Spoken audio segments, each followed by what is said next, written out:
Baik, apa kabar sahabat guru? Sudah siap kita mulai rabuan kita? Coach Roy juga sudah bergabung.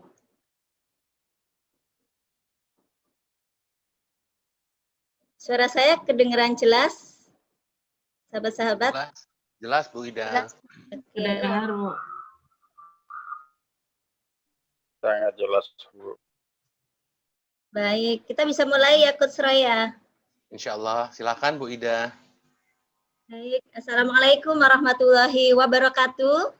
Waalaikumsalam warahmatullahi wabarakatuh. Semangat pagi sahabat-sahabat guru semuanya. Selamat bergabung di Forum Rabuan. Ini adalah forum untuk belajar bareng para sahabat guru yang diorganize oleh sahabat-sahabat guru di Ayah Sophia Islamic School Tangerang dan disupport habis oleh Neuro Leadership Indonesia. Nah, agar acara kita berjalan dengan lancar, mari kita awali dengan bersama-sama membaca basmalah. Bismillahirrahmanirrahim. Alhamdulillah luar biasa, Coach Roy juga sudah bergabung. Coach Roy, ngobrol-ngobrol sebentar sambil menunggu beberapa sahabat bergabung. Siap, Bu Ida. Assalamualaikum warahmatullahi wabarakatuh, sahabat-sahabat guru tercinta. Salam dari Neuro Leadership Indonesia.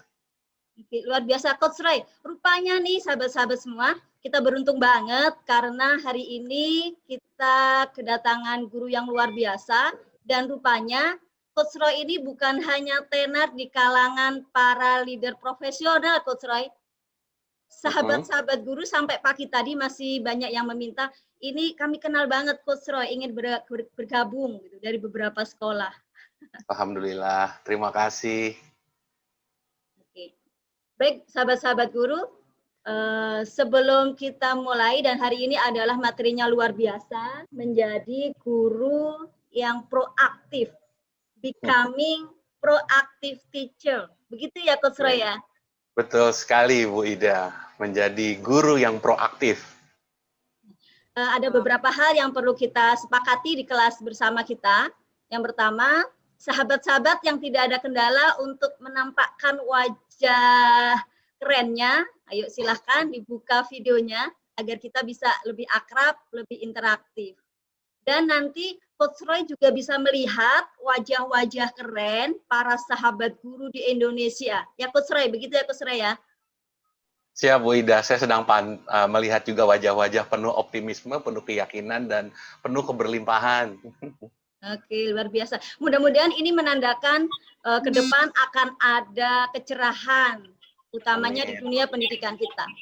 Amin. Amin. Oke, alhamdulillah sudah mulai bermunculan wajah sahabat-sahabat guru.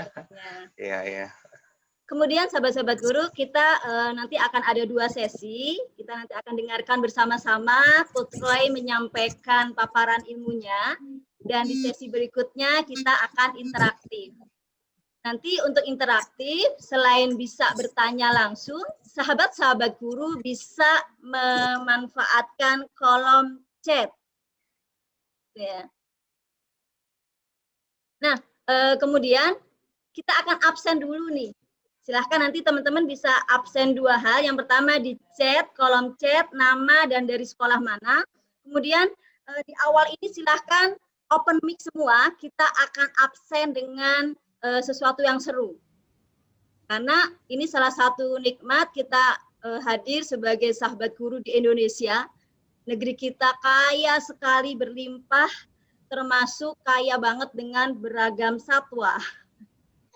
Jadi saya dan Coach Roy juga ingin mendengar suara sahabat-sahabat guru yang biasanya menginspirasi kelas-kelas generasi kita. Ya, siap ya sahabat-sahabat ya? Siap. Oke, siap. Nah, nanti saya akan sebutkan nama dari sahabat-sahabat semua. Kemudian absennya adalah dengan menyebutkan suara salah satu hewan. Nggak boleh sama. Wah, ini nanti kaya banget nih. Ada 100 peserta, kita akan mendengar 100 suara hewan karunia Allah. Ya. Kemudian teman-teman sebutkan namanya, nama hewannya sama sifat hewannya. Itu ya. Siap ya. Are you ready? Ready? Yes. Muhammad. Yes. Oke. Mengawali silakan Rena. Ibu Guru Rena. Halo, assalamualaikum. Waalaikumsalam. Aduh, baru muncul udah langsung diteror nih. Oke, sambil menunggu Bu Rena berpikir, saya akan mengabdi dulu sebagai contohnya ya. Berangkat barengan ayamnya. Ayam jago pengen berlari pagi. Wah. Bu Rena. Ini ojek online. Kucing sedang mencari makan. Cici mencari makan. Ya, Papa Haus. Ini kebetulan ada jadi suka dia. Oh iya. Waktu kelas 4. Bu Ismi. Wek. Lagi viral. Pak Niko. Kambing lapar. Ada yang belum sarapan. Ibu Neni. Sama satu teman juga gitu kan minta tolong. Ternyata lebih dari 2 minggu. Jadi cara keluar. Bu Andi. Bisa ada. Tahu-tahu. Ibu Anggi.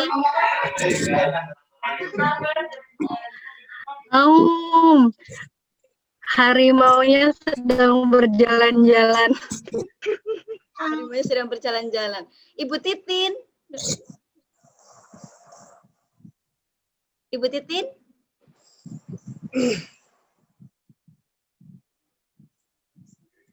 Ibu Neng Ai.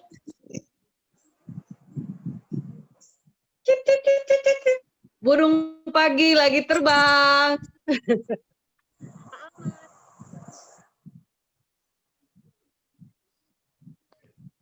Halo Pak Amar. Krik. Jangkriknya sedang kesepian. Pak Muhammad Farhan.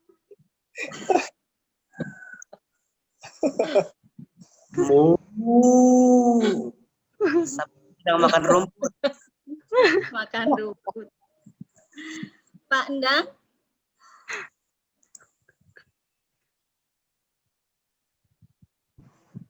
Ibu Indah.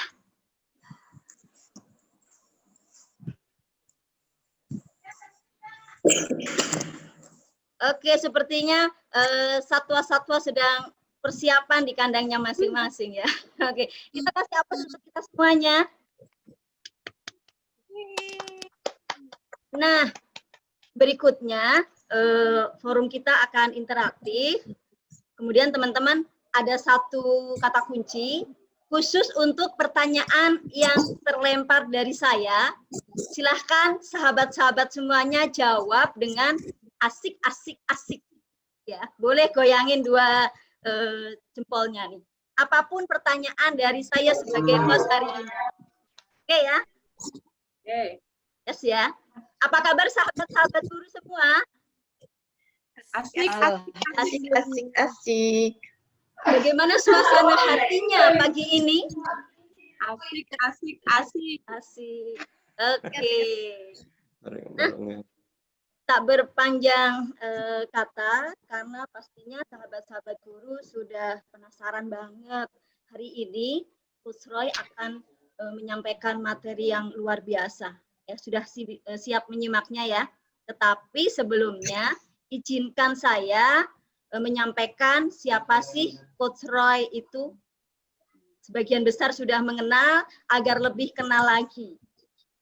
Dan ini menambah kesyukuran kita ya, bahwa hari ini kita akan belajar bersama-sama bersama Coach Roy Tiamboro. Beliau adalah pioner neuro leadership practitioner di Indonesia yang langsung berguru bersama David Rock, sang pencetus terminologi neuro leadership. Karya beliau sudah luar biasa sekali. Beliau sudah 20 tahun terjun di bidang leadership. Dan yang istimewa luar biasa kepedulian beliau kepada negeri ini termasuk di dunia pendidikan. Tadi saya sudah sampaikan Ternyata yang kenal beliau tidak hanya para leader profesional, tetapi banyak sahabat-sahabat guru di banyak sekolah yang juga akrab dengan nama beliau. Nah, di tahun 2018, Coach Roy menulis buku Neuro Leadership in Action, yang ini menandai buku pertama di Indonesia yang membahas, membedah, dan mengaplikasikan neuroscience modern pada bidang ilmu leadership. Saat ini, Coach Roy selain sebagai co-founder Neuro Leadership Indonesia Center bersama dengan Profesor Dr. Taruna Ikrar, beliau juga sebagai faculty member Bank Indonesia Institute dan Global University Leadership Academy. Beliau aktif di Neuro Leadership Indonesia Center serta komunitas Neuro Leadership Forum dan juga Brain Based Coaching Practitioner. Jadi siapkan gelas kosong kita. Berikutnya saya serahkan langsung kepada Coach Roy. Wow, terima kasih sebuah perkenalan dari Bu Ida yang sangat membuat saya tersanjung, Bu Ida. Terima kasih banyak atas undangan Bu Ida, dan sekali lagi Assalamualaikum warahmatullahi wabarakatuh. Salam sejahtera, salam bahagia, Om Swastiastu, Namo Buddhaya, salam kebajikan. Semoga kita semua hari ini sahabat-sahabat guru, terutama saya ingin memposisikan sebagai guru bangsa ya, kita semua ya, teman-teman semua. Kita sebagai guru bangsa dikaruniai oleh Allah Subhanahu wa Ta'ala, Tuhan semesta alam, kesehatan ya, kemudian kebahagiaan, kelapangan gitu ya. Jadi barangkali kalau kita ngelihat di ruangan ini, di ruangan Zoom ini maksudnya, kita tersebar di tempat yang begitu luas ya, dari arah yang berbagai macam, bisa ada puluhan kilometer, bisa ratusan kilometer, bahkan bisa aja ribuan kilometer gitu ya. Tapi semoga batin dan hati kita jauh lebih luas dan lebih lapang dari jarak itu ya, insya Allah. Hari ini saya izin teman-teman untuk berbagi sedikit ya, barangkali perjalanan saya yang tadi Bu Ida sempat sampaikan, itu sebenarnya perjalanan yang menunjukkan bahwa ini sudah masuk ke generasi-generasi yang old school ya. Jadi kami di Neuro Leadership Indonesia suka mengatakan generasi ponten gitu ya. Jadi hari ini insya Allah sahabat-sahabat guru, kita sama-sama melakukan sebuah proses kayak yang kita sebut adalah sharpening the saw. Jadi kita mengasah gergaji. Jadi itu adalah sebuah metafor, itu adalah sebuah perumpamaan yang bisa kita pakai buat kita itu. Jangan lupa ya, hari ini kita harusnya lebih bagus daripada kemarin, ya kan? Besok kita lebih bagus lagi. Jadi ada semangat perbaikan gitu kan. Nah, jadi kalau ditanyakan dari semua guru yang ada di ruangan ini, mana yang paling baik gitu kan? Ada dari guru ini, guru itu, guru namanya ini, nama itu, tadi juga hewan-hewan satwa yang bermacam-macam. Mana guru yang paling baik? Ada menurut saya yang paling baik. Guru yang paling baik adalah guru yang terus memperbaiki dirinya. Itu adalah guru yang paling baik ya. Nah, jadi insya Allah pada hari ini sampai jam berapa ya Bu Ida ya? Nuhun sewu ya, supaya saya ada gambaran gitu. Sampai jam 11, Coach. Sampai jam 11, oke. Nanti saya boleh minta tolong Bu Ida ya.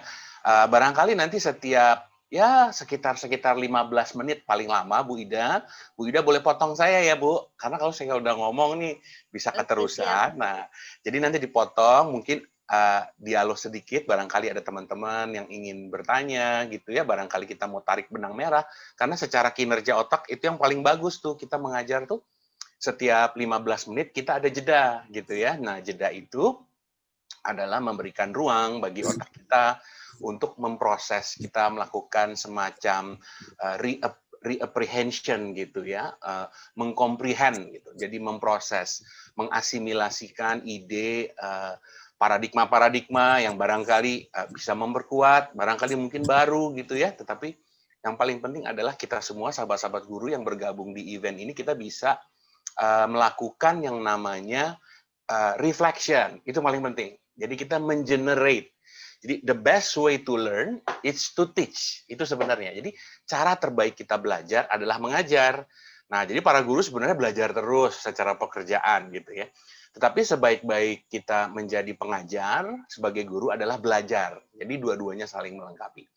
Baik, saya izin untuk memaparkan tayangan saya mengenai yang tadi Bu Ida sampaikan, yaitu menjadi guru yang proaktif, atau kalau dalam bahasa Inggrisnya adalah becoming proactive teacher. Nah, kebetulan sekali gara-gara tadi bicara satwa, nah kalau saya memilih satwanya adalah angsa ya. Saya nggak tahu nih, burung ini adalah, ada pernah dengar itu ya teman-teman ya, apa V-shape, terbang, sekumpulan angsa yang terbang yang membentuk V-shape ya. Cerita ini banyak sekali di berbagai apa ya, konten-konten motivasional gitu. Nah, jadi kenapa kelompok angsa ini dia membentuk V-shape gitu ya? Karena ternyata dengan membentuk V-shape itu mereka bisa hijrah. Nah, ini paling penting. Mereka bisa hijrah, mereka bisa berpindah, mereka bisa selalu berkembang ya bersama-sama, dan itu ternyata jauh lebih efektif dan lebih efisien gitu. Nah, jadi saya kira prinsip dari filosofi dari gambar ini sangat dalam gitu. Jadi saya memilihnya adalah kelompok angsa. Nanti di tengah saya juga akan menceritakan ada satu apa namanya semacam kayak fable gitu ya, dongeng yang mengandung filosofi, yaitu yang barangkali sahabat-sahabat guru pernah mendengar, yaitu angsa yang bertelur emas ya. Nah, saya kira ini nanti akan sangat berhubungan sekali dengan peran kita sebagai guru ya. Dan kalau kita peran sebagai guru, sebagai pendidik, sebagai edukator, maka kita nggak boleh lupa juga dengan sejarah, jas merah ya. Jangan sekali-sekali melupakan sejarah. Siapa? Ki Hajar Dewantoro ya. Ing Arso Sung Tulodo, ing Madyo Mangun Karso, tuturi handayani ya. Jadi sebagai guru ya kita ada waktunya berdiri di depan, memberikan panutan, jadi panutan, memberikan keteladanan. Jadi peran guru itu sebenarnya mulia sekali, ya sangat mulia sekali. Secara profesi teman-teman itu leader gitu ya. Anda sudah baik profesional, Anda seorang pemimaan. Jadi satu sisi kita punya pekerjaan yang sangat mulia, dan ini tentu akan membuat kita juga nanti insya Allah pada kita ketika kembali ke akhirat nanti, kita punya bekal yang luar biasa ya teman-teman sekalian. Tapi juga harus diikuti dengan responsibility. Nah, itu dia. Karena ya mungkin teman-teman tahu lah ya, banyak juga beberapa berita-berita yang harusnya seorang guru memberikan keteladanan, kenyamanan, keamanan, ketenangan, tetapi itu jauh banget dari kenyataannya gitu. Nah, barangkali kan Allah juga berfirman, Tuhan berfirman, sesungguhnya kita semua kan keadaan rugi nih, kecuali bagi kita-kita yang saling ingat mengingatkan gitu ya. Nah, saya izin hari ini barangkali saya mau jadi polisi tidur. Nah, kalau di jalan ada polisi tidur, maka polisi tidur itu adalah sebagai pengingat gitu ya, menjadi reminder untuk kita. Memang di era seperti sekarang ini, di era-era yang serba digital, di era yang serba semuanya terkoneksi, kecepatan menjadi kunci ya. Speed is the key. Bahkan sekarang jangan kita mengira bahwa anak didik kita itu tidak lebih pintar daripada gurunya. Sudah banyak sekali ya, guru kencing berdiri, murid kencing berlari gitu ya. Filosofi itu sudah banyak gitu. Nah, artinya kita juga harus guru-guru yang masih relevan gitu ya pada zamannya, dan moga-moga ini menjadi semangat kita di dalam program ini. Oleh karena itu teman-teman sekalian, itu tadi kita ada di depan bertanggung jawab, tapi kita juga harus menciptakan yang ing madyo mangun kaso. Nah, apa itu? Kita juga harus bisa menciptakan satu gitu, rasa psikologis yang positif gitu ya. Karena ternyata belajar itu jauh lebih efektif, memori kita terbentuk juga lebih mudah, dan menjadi dari short term memory menjadi long term ya, memori itu akan jauh lebih cepat kalau anak-anak didik kita, teman-teman sekalian itu they feel good gitu. Mereka melihat kita itu bukan sebagai ancaman gitu. Jadi mereka melihat kita itu pengharapan. Begitu kita hadir, mata mereka berbinar-binar ya. Itu bisa, insya Allah bisa teman-teman sekalian ya. Nah, pada hari ini saya kira itu yang ingin saya sampaikan, dan Bu Ida mohon izin barangkali nanti kalau materinya belum selesai nggak apa-apa ya, nanti kita bisa lanjutkan di seri berikutnya. Jadi saya ingin bahwa bisa ajak Neuro Leadership Indonesia selalu siap Bu Ida untuk misalnya ternyata becoming proactive teacher butuh 2 kali sesi gitu. So dengan senang hati ya. Jadi kita enjoy perjalanan saja dengan natural, dengan penuh insightful. Oke kah Bu Ida? Apakah boleh? Ya oke. Coach Roy, ini kalau ditelusuri malah salah satunya harusnya tidak hanya nanti menjadi proaktif ya Coach Roy, tapi ada 7 habits ya Coach Roy ya. Iya, betul. Jadi perjalanan kita nggak mungkin hanya 1 sesi Bu Ida, gitu ya. Ya, nah sahabat-sahabat guru, oleh karena itu tetap semangat. Kita akan ketemu 1 kali per bulan di forum Rabuan. Dan karena teknologi ini bisa bergabung sahabat-sahabat guru dari berbagai wilayah. Jadi tetap semangat. Silahkan dilanjut Coach Roy. Terima kasih Bu Ida, tetap semangat. Betul sekali ya. Jadi saya juga ingin menyapa sahabat-sahabat dari komunitas NLI Guru Bangsa. Bu Ida, ya, jadi ada beberapa sahabat-sahabat dari komunitas NLI. Jadi sebenarnya saya berkeyakinan ini kita memposisikan tidak hanya sebagai guru SD, SMP gitu, tapi juga kita membayangkan sebagai the teacher ya, teacher yang general gitu. Kita tidak berbicara per se secara kurikulum yang foundational gitu ya, mata pelajaran yang bersifat foundational literacy, tapi ini kita berbicara mengenai kompetensi kepemimpinan, dan kita berbicara mengenai karakter yang bertumbuh ya, kira-kira begitu. Nah, jadi teman-teman artinya ilmu ini yang nanti akan saya sampaikan tidak saja bisa digunakan pada profesi kita sebagai guru, tapi bisa kita gunakan dalam profesi kita dalam berbagai peran yang kita mainkan. Ya, bisa peran sebagai pribadi, peran sebagai istri, suami, orang tua, kita sebagai anak, kita sebagai kakak, adik, tetangga, bermasyarakat. So, hidup itu kan bagaikan panggung sandiwara ya teman-teman ya. Jadi kita semua memainkan peran, tapi itulah dia. Karena at the end of the day, Allah akan tanya, Tuhan akan tanya, seberapa bagus kamu memainkan peran kamu? Apakah kamu layak dapat Oscar gitu ya, piala Oscar dari peran yang kita mainkan? Nah, jadi kali ini peran yang kita ingin coba angkat adalah kita menjadi guru yang berkepemimpinan ya. Jadi waktu saya ngomong berkepemimpinan, ini berarti bukan bicara posisi, tidak. Tapi kita berbicara mengenai the internal power ya. Jadi kekuatan di dalam diri kita yang sebenarnya dalam beberapa firman Allah sudah dikatakan bahwa manusia itu adalah sebagai khalifah, sebagai pemimpin, paling tidak memimpin diri kita sendiri gitu ya. Karena Allah juga berfirman, Tuhan berfirman bahwa aku tidak akan ubah nasibmu sebelum kau sendiri yang memulainya. Nah, jadi di situ kental banget gitu nuansa kita sebagai pemimpin ya.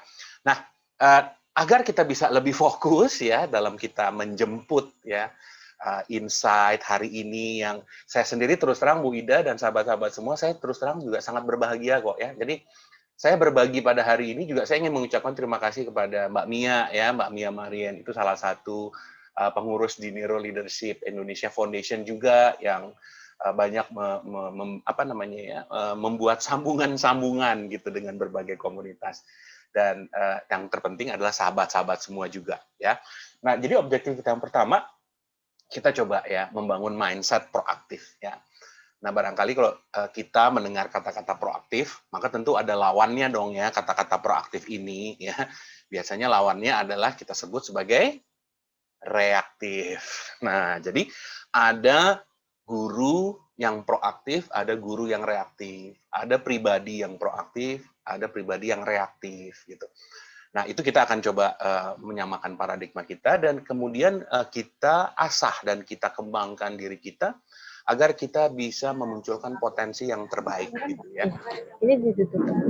Karena Ini itu dia ya. Jadi ketika kita diberikan kekuatan oleh Tuhan ya, teman-teman sekalian, maka nomor satu Tuhan akan bertanya gitu ya, alam akan bertanya, digunakan untuk apa gitu ya. Karena setiap manusia Allah ciptakan tidak dengan sia-sia. Tidak ada satupun manusia yang Allah ciptakan dengan sia-sia. Saya sih berkeyakinan seperti itu.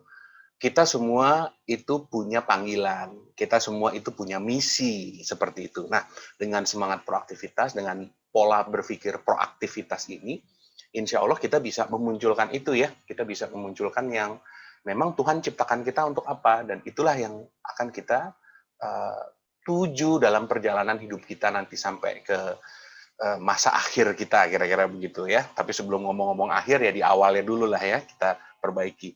Nah, oleh karena itu karakter kepemimpinan kita yang pribadi ini kita penting untuk asah dan dibuat untuk selalu bertumbuh ya. Kira-kira itu yang menjadi objektif kita.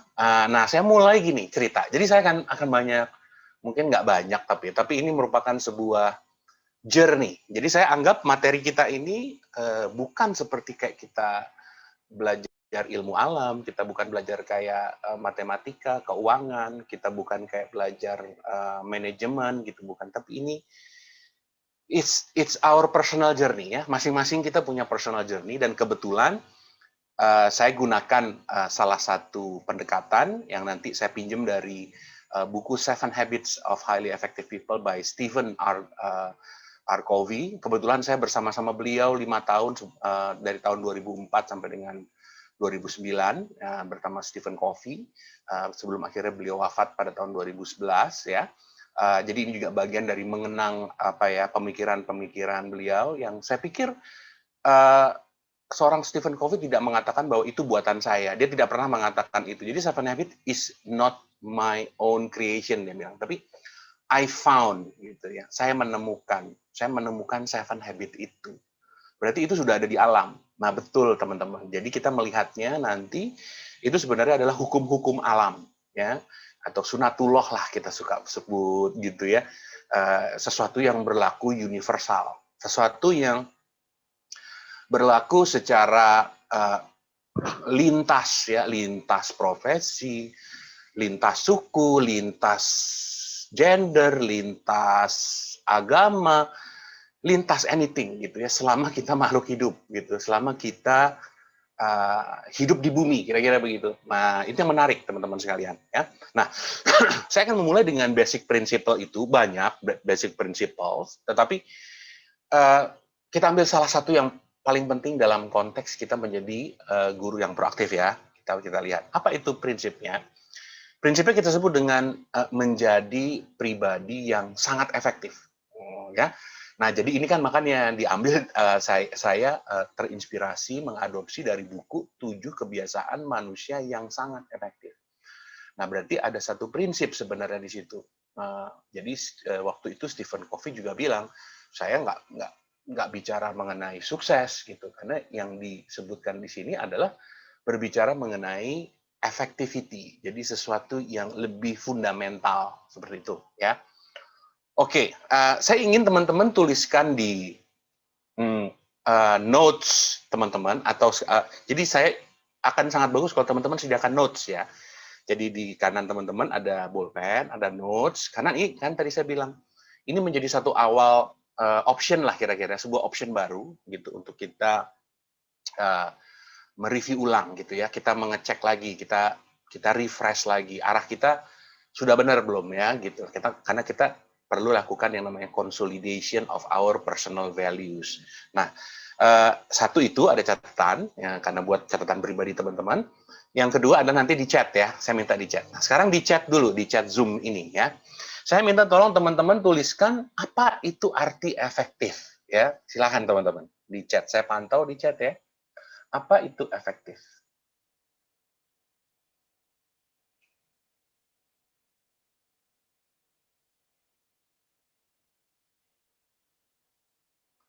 Oke, terima kasih Bu Ida, tepat sasaran. Yuk teman-teman, jangan ragu-ragu.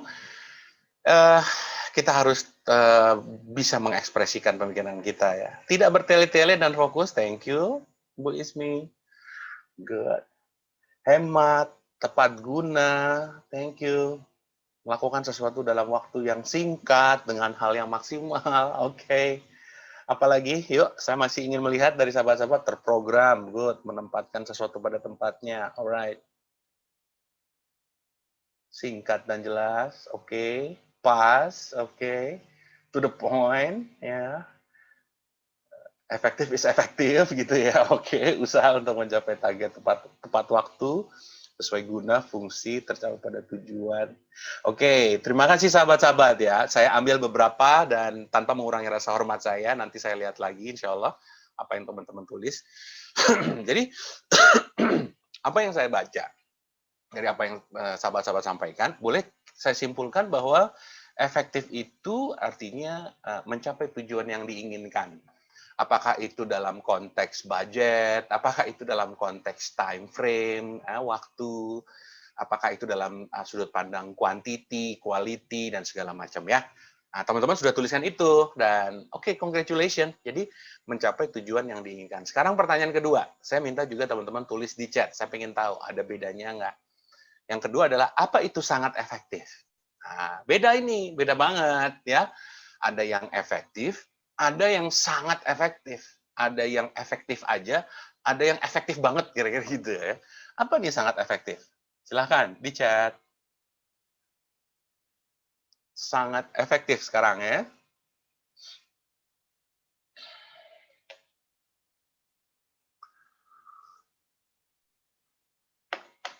Tercapai target tepat sasaran, ini masih sama aja dengan efektif. Harus beda. Beda banget itu, efektif dan sangat efektif.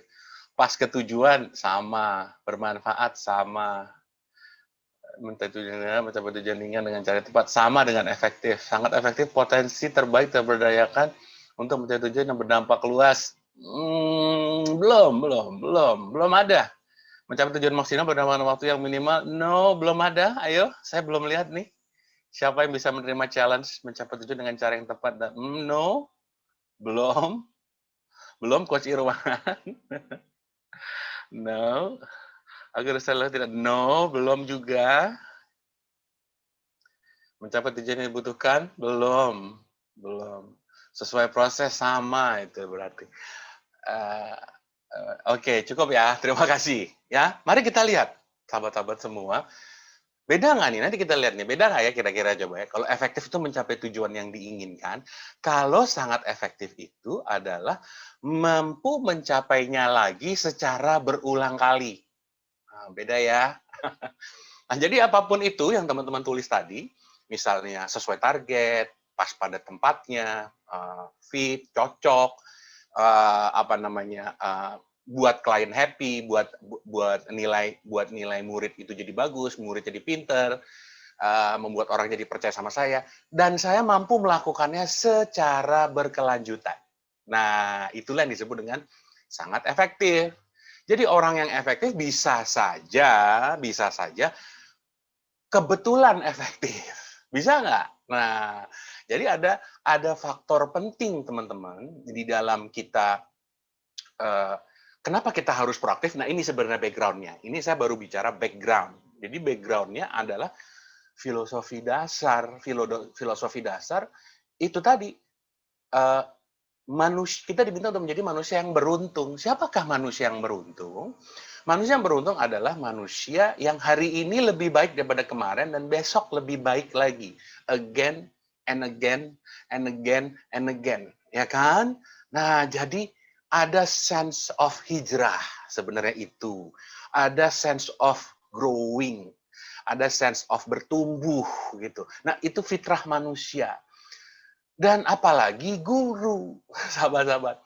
Jadi manusia aja fitrahnya bertumbuh. Berarti kita guru yang punya tugas, kewajiban, tanggung jawab menumbuhkan dari anak-anak murid kita, mahasiswa kita atau siapapun itu.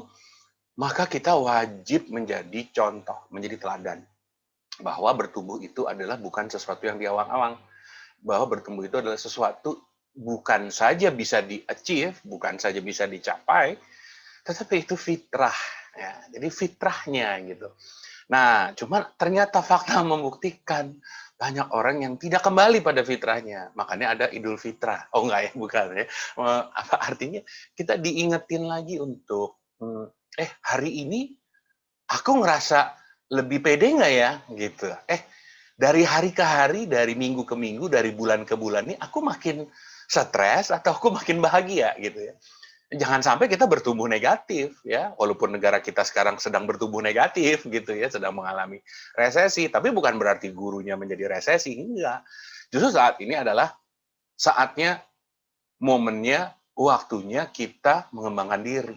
Inilah waktunya. Waktunya kita untuk mengembangkan kapasitas otak kita, mengembangkan keilmuan kita, mengembangkan keterampilan kita, dan yang terpenting sahabat-sahabat sekalian, memperkuat karakter kita. Nah, karakter kita sekarang dituntut banyak harus berubah ya. Nah, ini salah satunya teman-teman ya. Jadi karakter yang bagaimana? Karakter yang konsisten achieve. Karakter yang konsisten bertumbuh, berkembang. Oke. Nah, jadi ada cerita soalnya nih. Ceritanya adalah angsa yang bertelur emas, ya kan? Nah, cerita ini bagus. Kenapa saya mau cerita ini? Karena dari cerita ini nanti saya ingin itu tadi merumuskan, kira-kira gitu ya, membuat sebagai sebuah rumus. Karena kalau udah jadi rumus kan enak ya teman-teman ya, Anda akan lebih mudah mengingatnya gitu. Ketimbang dengerin si Roy ini ngomong apa ya kemarin ya, cerita apa dia itu lupa. Barangkali kalau bentuknya rumus lebih mudah. Gini ceritanya, bagi teman-teman yang sudah pernah dengar, ada yang sudah pernah dengar cerita angsa bertelur emas barangkali? Ada teman-teman, saya stop share dulu. Ada nggak yang pernah dengar angsa bertelur emas? Kalau yang pernah, nanti saya kasih e-book saya. Ya. Ada yang mau berbagi? Terus Roy, ini nyambung ya tadi teman-teman di awal tidak ada ya, belum ada yang menirukan suara angsa ya Coach Roy ya.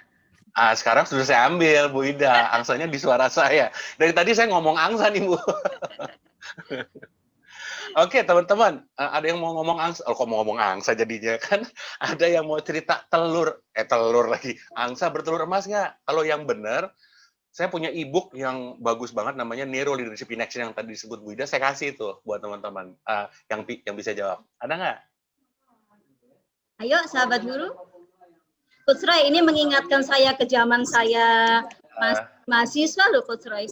Boleh nggak? Kita sebentar saya nanggepin ini, Coach Roy. Sambil menunggu nanti silahkan ya kalau ada sahabat-sahabat guru yang lain. Bu Neni, mau menanggapi? Ya, silakan.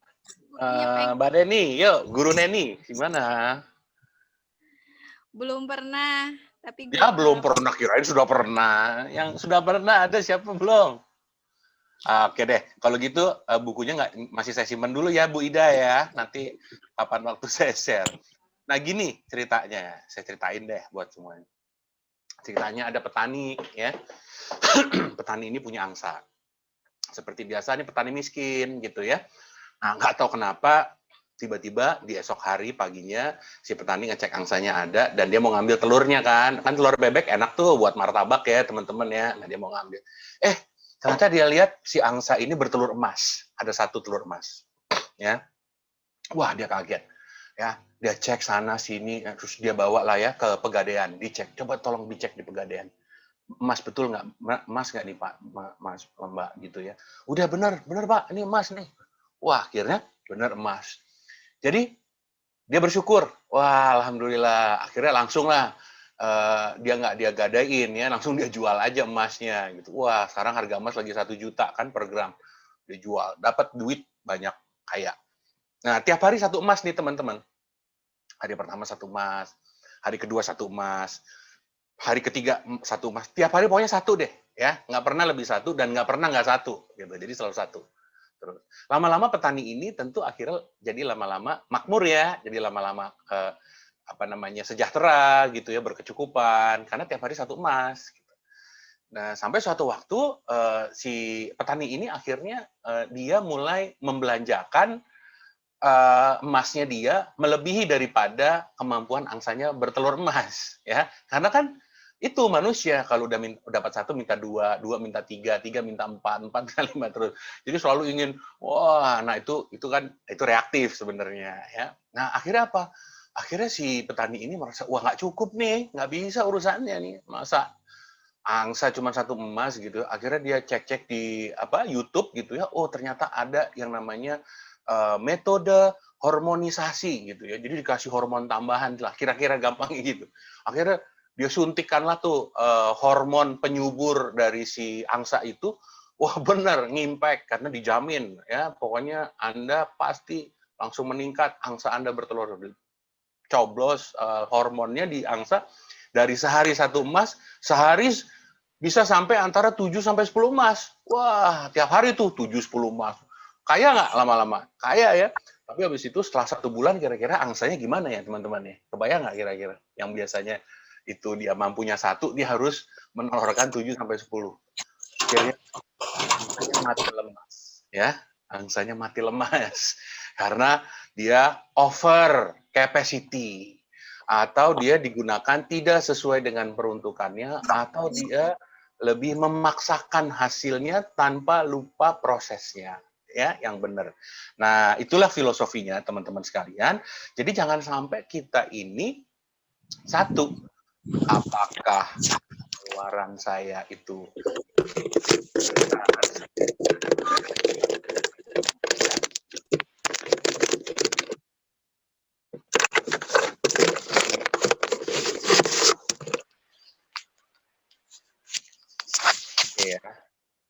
ya, jadi itu apakah jangan sampai nanti pendapatan saya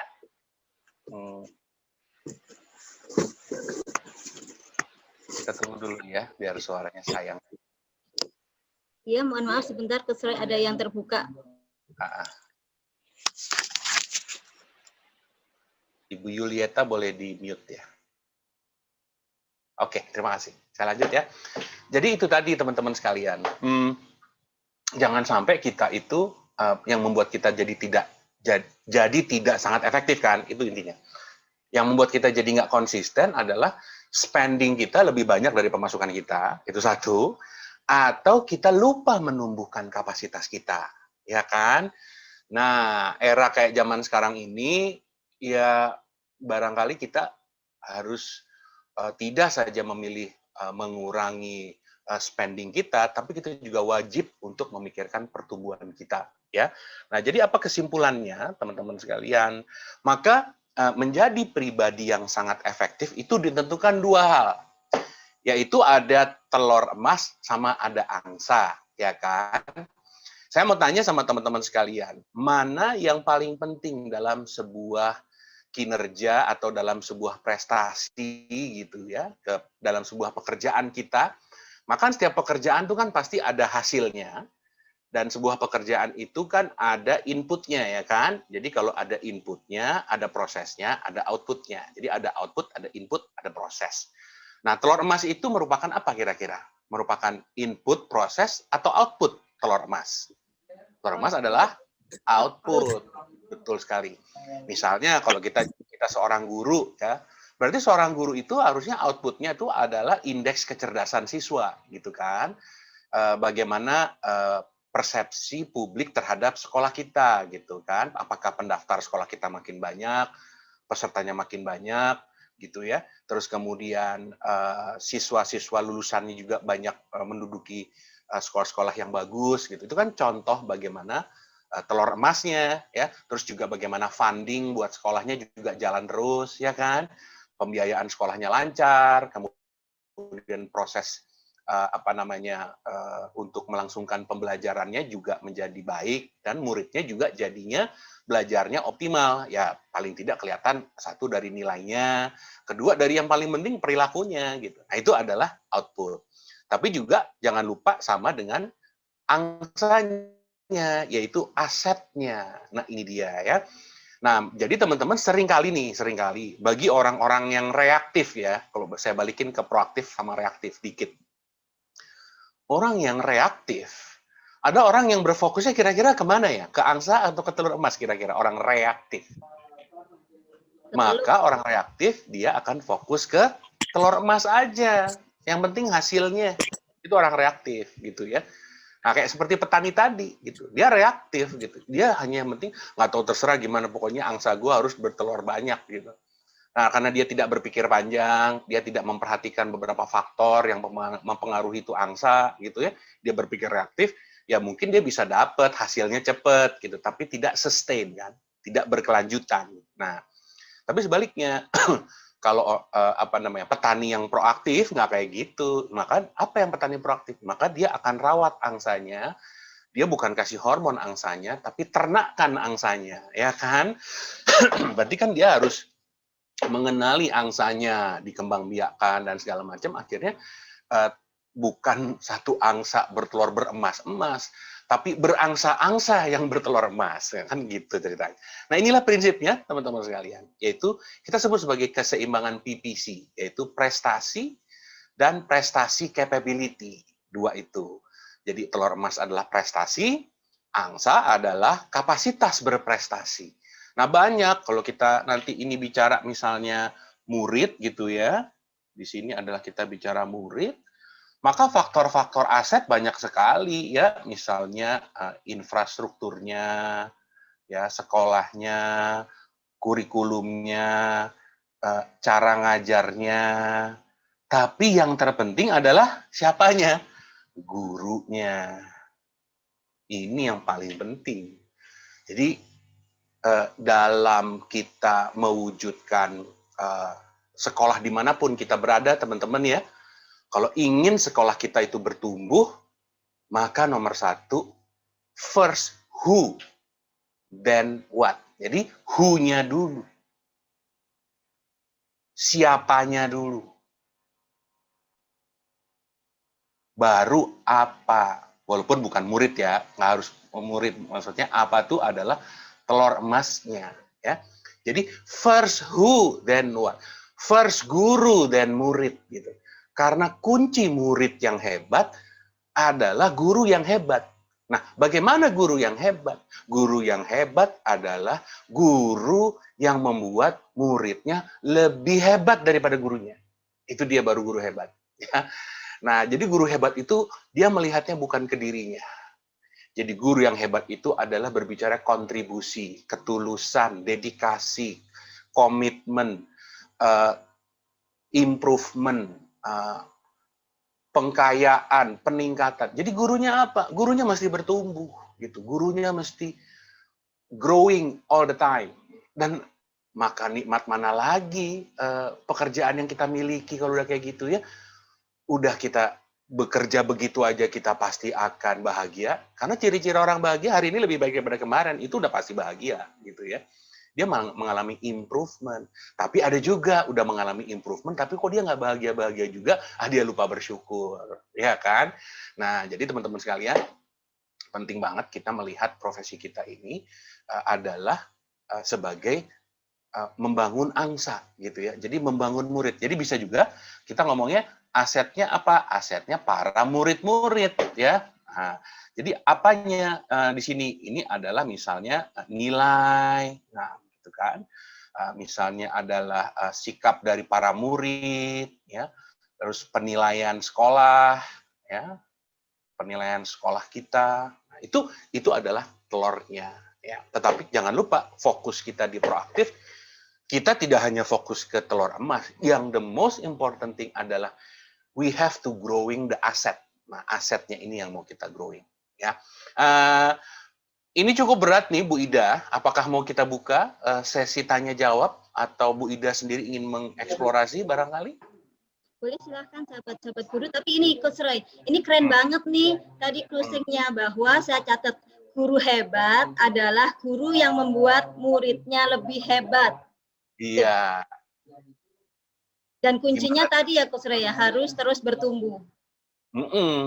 Dan selain juga harus bertumbuh Bu Idam, gurunya, guru-guru ini juga itu tadi kebahagiaannya dia tuh bukan dianya gitu ya, tetapi kebahagiaan itu melihat muridnya tuh bertumbuh lebih baik daripada dia gitu ya. Itu the highest ya, walaupun nggak semua orang bisa kayak gitu terus terang ya, tapi kan saya harus menyampaikan itulah is the ultimate, itulah dalam arti meaning guru yang hebat. Jadi ada kata-kata gini, hal terburuk ya, hal terburuk yang bisa dilakukan seorang guru pada muridnya ya adalah melakukan hal-hal yang sebenarnya murid itu bisa lakukan sendiri.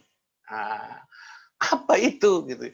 Nah, inilah yang paling penting. Jadi guru-guru itu nggak boleh melakukan sesuatu yang sebenarnya para murid itu bisa lakukan. Murid itu bisa ngapain sih? Dia bisa self-learning. Dia bisa belajar independen. Kita harus believe itu. Nah, itulah apa namanya, kemarin sempat di acara ini Bu Ida, di acara NLI webinar yang ke-10, kami membahas mengenai neuro leadership pada para educators. Jadi kepemimpinan di edukasi. Kebetulan ada Pak Dirjen Dikti, Profesor Nizam, dan ada Ibu Supra Wimbarti dari UGM yang kami undang sebagai narasumber, yang Pak Dikti sebagai orang kepercayaannya Mas Menteri Nadiem, ya. Barangkali nanti di sini ada Mbak Mia juga ya. Kalau ada Mbak Mia, mungkin Mbak Mia juga kemarin bisa menambahkan, ada sesi juga Mbak Mia dengan Mas Menteri. Itu sekarang apa namanya, Education 4.0 namanya. Jadi sistem belajar 4.0.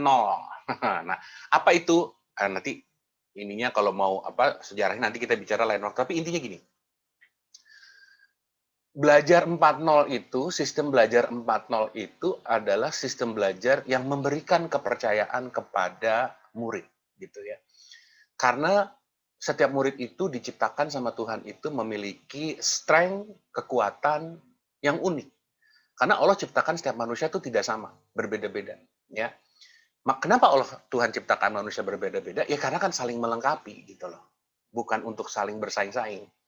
Nah, jadi sistem pembelajaran yang sedang dibangun sama Mas Menteri Nadiem, ini nggak main-main kalau dalam kacamata Neuro Leadership Indonesia, ini sistem pelajaran udah selevel Norwegia, Finlandia, yang negara-negara yang Denmark, yang dikenal dengan sistem pendidikan termodern gitu ya. Cuman memang mentality kita siap nggak menerima itu gitu ya. Paradigma-paradigma lama kita ready nggak kita menyambut sistem pendidikan itu. Karena itulah yang akan meng-unleash gitu ya, melepaskan potensi terbaik dari gurunya, muridnya, kepala sekolahnya, orang tuanya, komunitinya, masyarakatnya semua. Itulah yang justru the power of education di situ. Nah, bahkan itu sudah disounding oleh Ki Hajar Dewantoro sebenarnya. Jadi sistem pendidikan negara-negara maju itu nyontoh Ki Hajar Dewantoro, karena Ki Hajar Dewantoro pada tahun 20-an atau 30-an gitu ya. Beliau sudah mengutarakan itu, Ingar Sosong Tulodo, Ing Madya Mangunkarso, apa Tuturi Handayani. Tahu nggak teman-teman artinya Tuturi Handayani? Tuturi Handayani itu artinya memerdekakan. Makanya disebut dengan merdeka belajar. Ya. Nah, merdeka belajar itu arti sesungguhnya dari Tuturi Handayani itu adalah membuat setiap siswa itu merdeka, melepaskan, ya, mengekspresikan kekuatannya, berkontribusi untuk bangsa tercinta, gitu loh.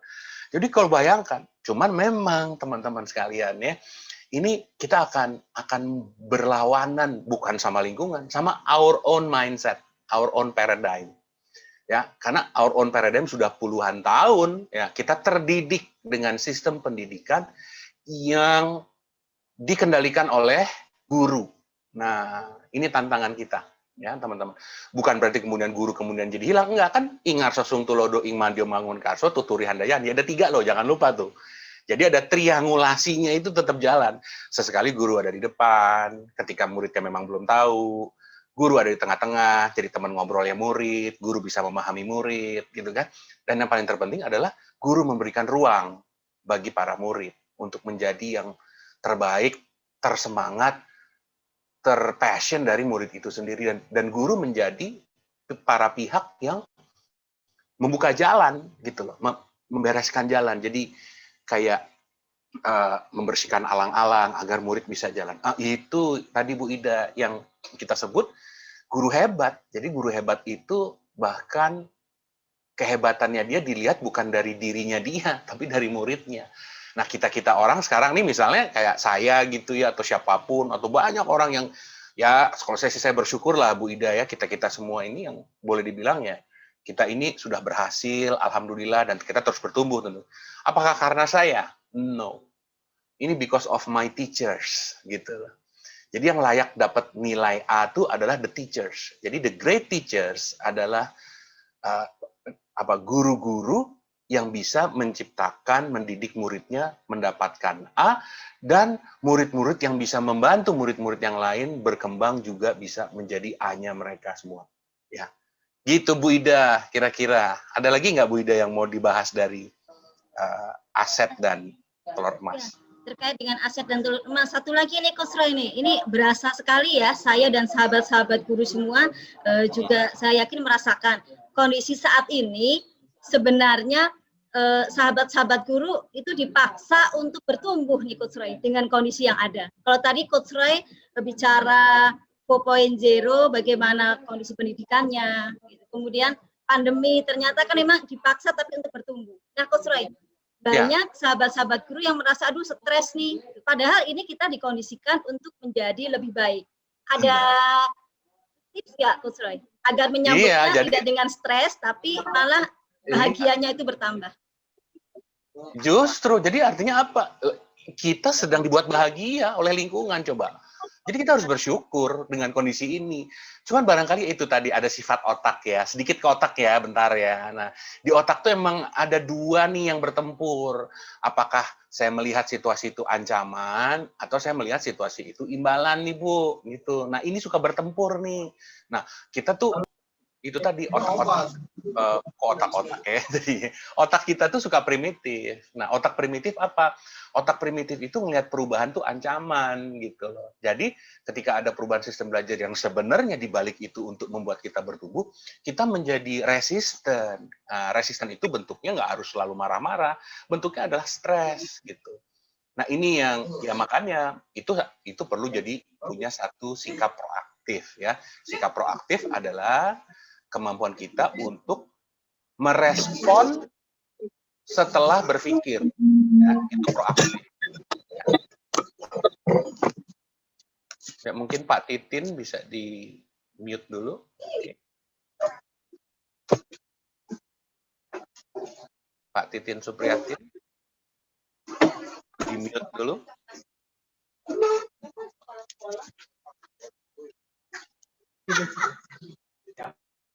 Ya, terima kasih. Oh, masih nyala. Iya, terima kasih Pak Titin. Nah, jadi gitu ya Bu Ida. Saya pikir sahabat-sahabat guru kita semua nih, inilah sebenarnya momen memang agak terselip gitu ya di balik dari kondisi ini. Kan kita stres gitu, tapi sabar ya. Badai pasti berlalu. Tenang aja gitu ya. Kalau hari semakin pekat gitu ya, malam semakin pekat gitu ya, itu kan tandanya udah mau subuh ya teman-teman ya. Nah, jadi justru stres, challenge sekarang ini nggak apa-apa ya. Kita terima dulu, memang itu normal, otak normal kayak seperti itu. Tapi sabar dan berbaik sangka, gitu loh. Kenapa saya bilang sabar dan berbaik sangka? Karena biarkan otak kita berproses untuk dia menemukan cara yang paling efektif menurut otak kita masing-masing. Nah, di sini saya lebih memberikan semacam frame of thinking-nya. Frame of thinking ternyata, setiap kejadian hati-hati loh, bisa jadi saya salah nilai, saya bisa bias gitu. Nah, kalau saya bias kayak tadi kan efektif sama sangat efektif aja kan betul-betul nggak kebayang kan, sangat efektif. Jadi kita suka berpikirnya tuh short term. Nah, kita harus melihat itu long term. Jadi bicara sesuatu yang bertumbuh gitu. Nah, seperti itu. Gitu ya Bu Ida ya, kira-kira ya. Boleh lanjut kayaknya nih Coach Roy nih. Lanjut ya. Penasaran dengan slide berikutnya. Ya. Oke, kita lanjut. Jadi apa sih? Aku kasih gini. Saya ingin semacam kayak story lagi kepada teman-teman ya. Pertanyaan, siapakah aku? Karena ini menyambung untuk angsa yang mana nih? Aset yang mana yang paling penting kalau gitu untuk saya pertajam tadi ya? Bukannya saya belum punya, saya udah punya gitu. Cuman tadi lingkungan kan berubah, dunia berubah, lingkungan berubah. Nah, apa yang sudah punya itu kan bisa tumpul. Pensil kita pakai tumpul, gergaji kita pakai juga tumpul. Makanya kan kita harus mengasah lagi. Nah, apa yang harus kita asah? Nah, ini ada pertanyaan. Satu, siapakah aku? Aku adalah teman tetapmu, ya. Aku adalah penolongmu yang terbesar, tapi bisa juga beban kamu yang terberat. Aku akan mendorong kamu maju, tapi bisa juga menyeret kamu menuju kegagalan. Aku sepenuhnya tunduk pada perintahmu, aku mudah diatur, engkau hanya butuh tegas terhadapku. Tunjukkan gimana persisnya engkau ingin sesuatu dilaksanakan.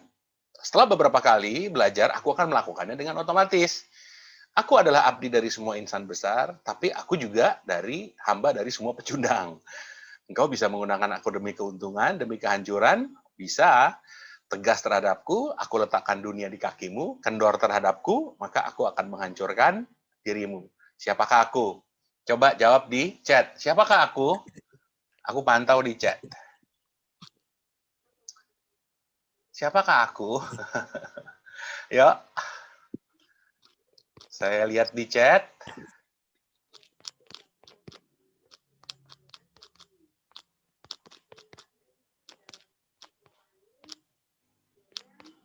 Aku teman tetapmu. Iya, ya siapakah itu, Bu Ida? Aku adalah perasaan dan hatimu. Oke. Otak dan hati, pengalaman. Oke. Apalagi? Habit. Oke. Ada lagi? Iya, jadi memang aku adalah kebiasaanku, habitku, ya. Itu dia teman-teman sekalian. Habit is really really powerful, ya. Jadi pertama saya membentuk habit saya.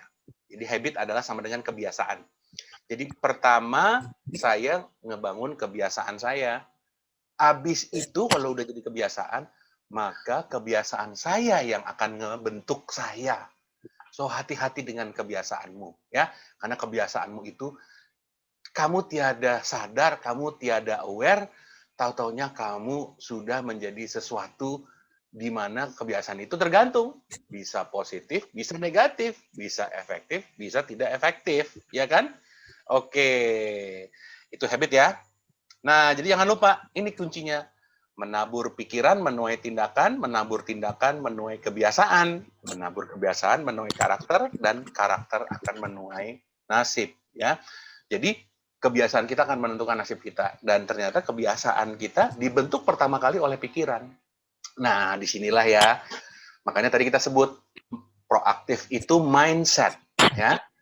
Nah, proaktif itu mindset.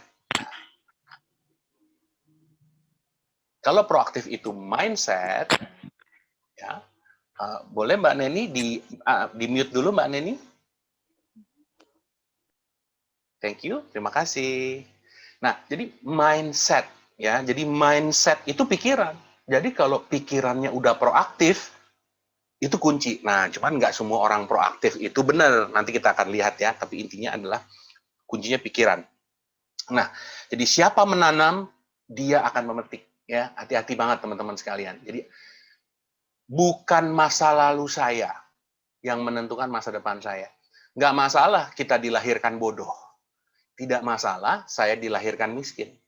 Tidak masalah saya dilahirkan itu dari keterbatasan. Tidak masalah saya dilahirkan dari suatu tempat terpencil. Tidak masalah saya dilahirkan di sebuah kampung. Tetapi yang terpenting, hari ini saya lebih baik daripada kemarin, dan besok lebih baik lagi. Jadi apa yang saya lakukan hari ini, itulah yang akan menentukan masa depan saya. Bukan masa lalu saya menentukan masa depan saya, tidak. Tapi apa yang saya lakukan hari ini akan menentukan masa depan saya. Seperti kata pertanyaan seorang murid kepada gurunya, ya. Seorang murid kepada sensei-nya, dia bertanya gini, "Sensei, saya mau tanya, kapan waktu terbaik kita harus menanam pohon, Sensei?" Kata si sensei, kata si guru, waktu terbaik menanam pohon adalah 20 tahun yang lalu. Itu adalah waktu terbaik. Aduh, ya udah, waktu kedua terbaik kapan, Sensei, menanam pohon? Sekarang kamu tanam. Itu adalah waktu kedua terbaik kita. So, kalau kita nggak bisa dapat yang pertama, at least kita punya yang kedua, ya kan? Nah, keduanya inilah yang kita akan lakukan terus, teman-teman. Tiada kata terlambat selama umur masih di kandung badan ya, teman-teman ya. Selama umur masih ada di kandung badan, kita masih bisa untuk melakukan perubahan. Oke? Nah, oleh karena itu kita reflect yuk. Ya, di notes, ini nggak usah di chat, jangan di chat ya.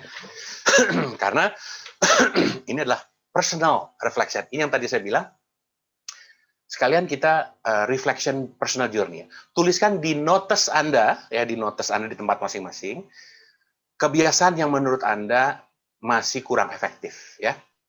Tuliskan, silakan. Apakah si Roy ada? Ada, masih ada. Kadang-kadang masih suka marah-marah, suka nggak sabar, suka apalagi ya, suka terburu-buru, suka bete, Sukamudi, macam-macam lah ya. Nah, coba teman-teman, ini sangat pribadi ya. Jadi tulis aja maksimum 3 ya, maksimum 3 aja. Ada 3. Kita mendeteksi kebiasaan-kebiasaan saya yang masih kurang efektif ya.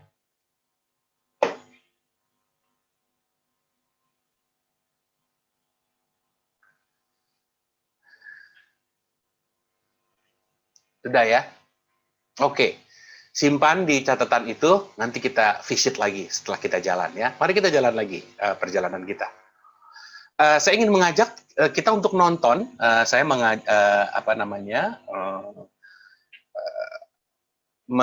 mendatangkan lagi almarhum Stephen Covey. Ini salah satu cuplikan film ya, bagaimana Stephen Covey bicara mengenai karakter. Nah, kan tadi kita sepakat ya, karakter itu penting banget. Kenapa?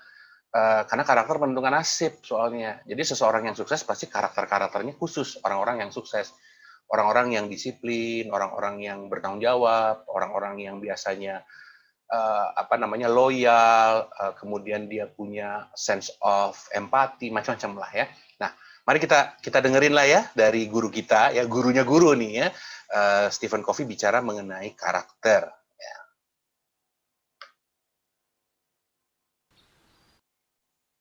Oke, nah kalau kita lihat dari film ini, ada pertanyaan yang bisa kita jawab ya. Satu ya, apa yang bisa membuat sebuah pohon itu kuat berdiri ya, atau dia justru jatuh tersungkur hilang di telan waktu. Nah, kalau kita lihat tadi dari film tadi yang namanya Redwood, itu dari alam gitu ya, hutan Redwood di San Francisco di California tadi ya, yang sudah berdiri tegak ratusan tahun, berabad-abad gitu. Tetapi di tengah perjalanannya itu adalah perjalanan yang tidak mudah. Ada kebakaran, gempa bumi, banjir, dengan segala macam bencana alam ya. Tapi ternyata hutan Redwood itu tetap kokoh, eksis, berdiri. Dia tidak hilang di telan zaman, tapi dia stand up ya, stand out, terus berkembang ya. Nah, apa yang membuat bisa seperti itu? Kira-kira apa teman-teman yang bisa membuat? Maka jawabannya adalah apa yang kuat? Akar yang kuat. Itu nomor 1 ya. Akar itu ada di mana? Akar itu ada di dalam tanah. Kelihatan nggak? Nggak kelihatan ya.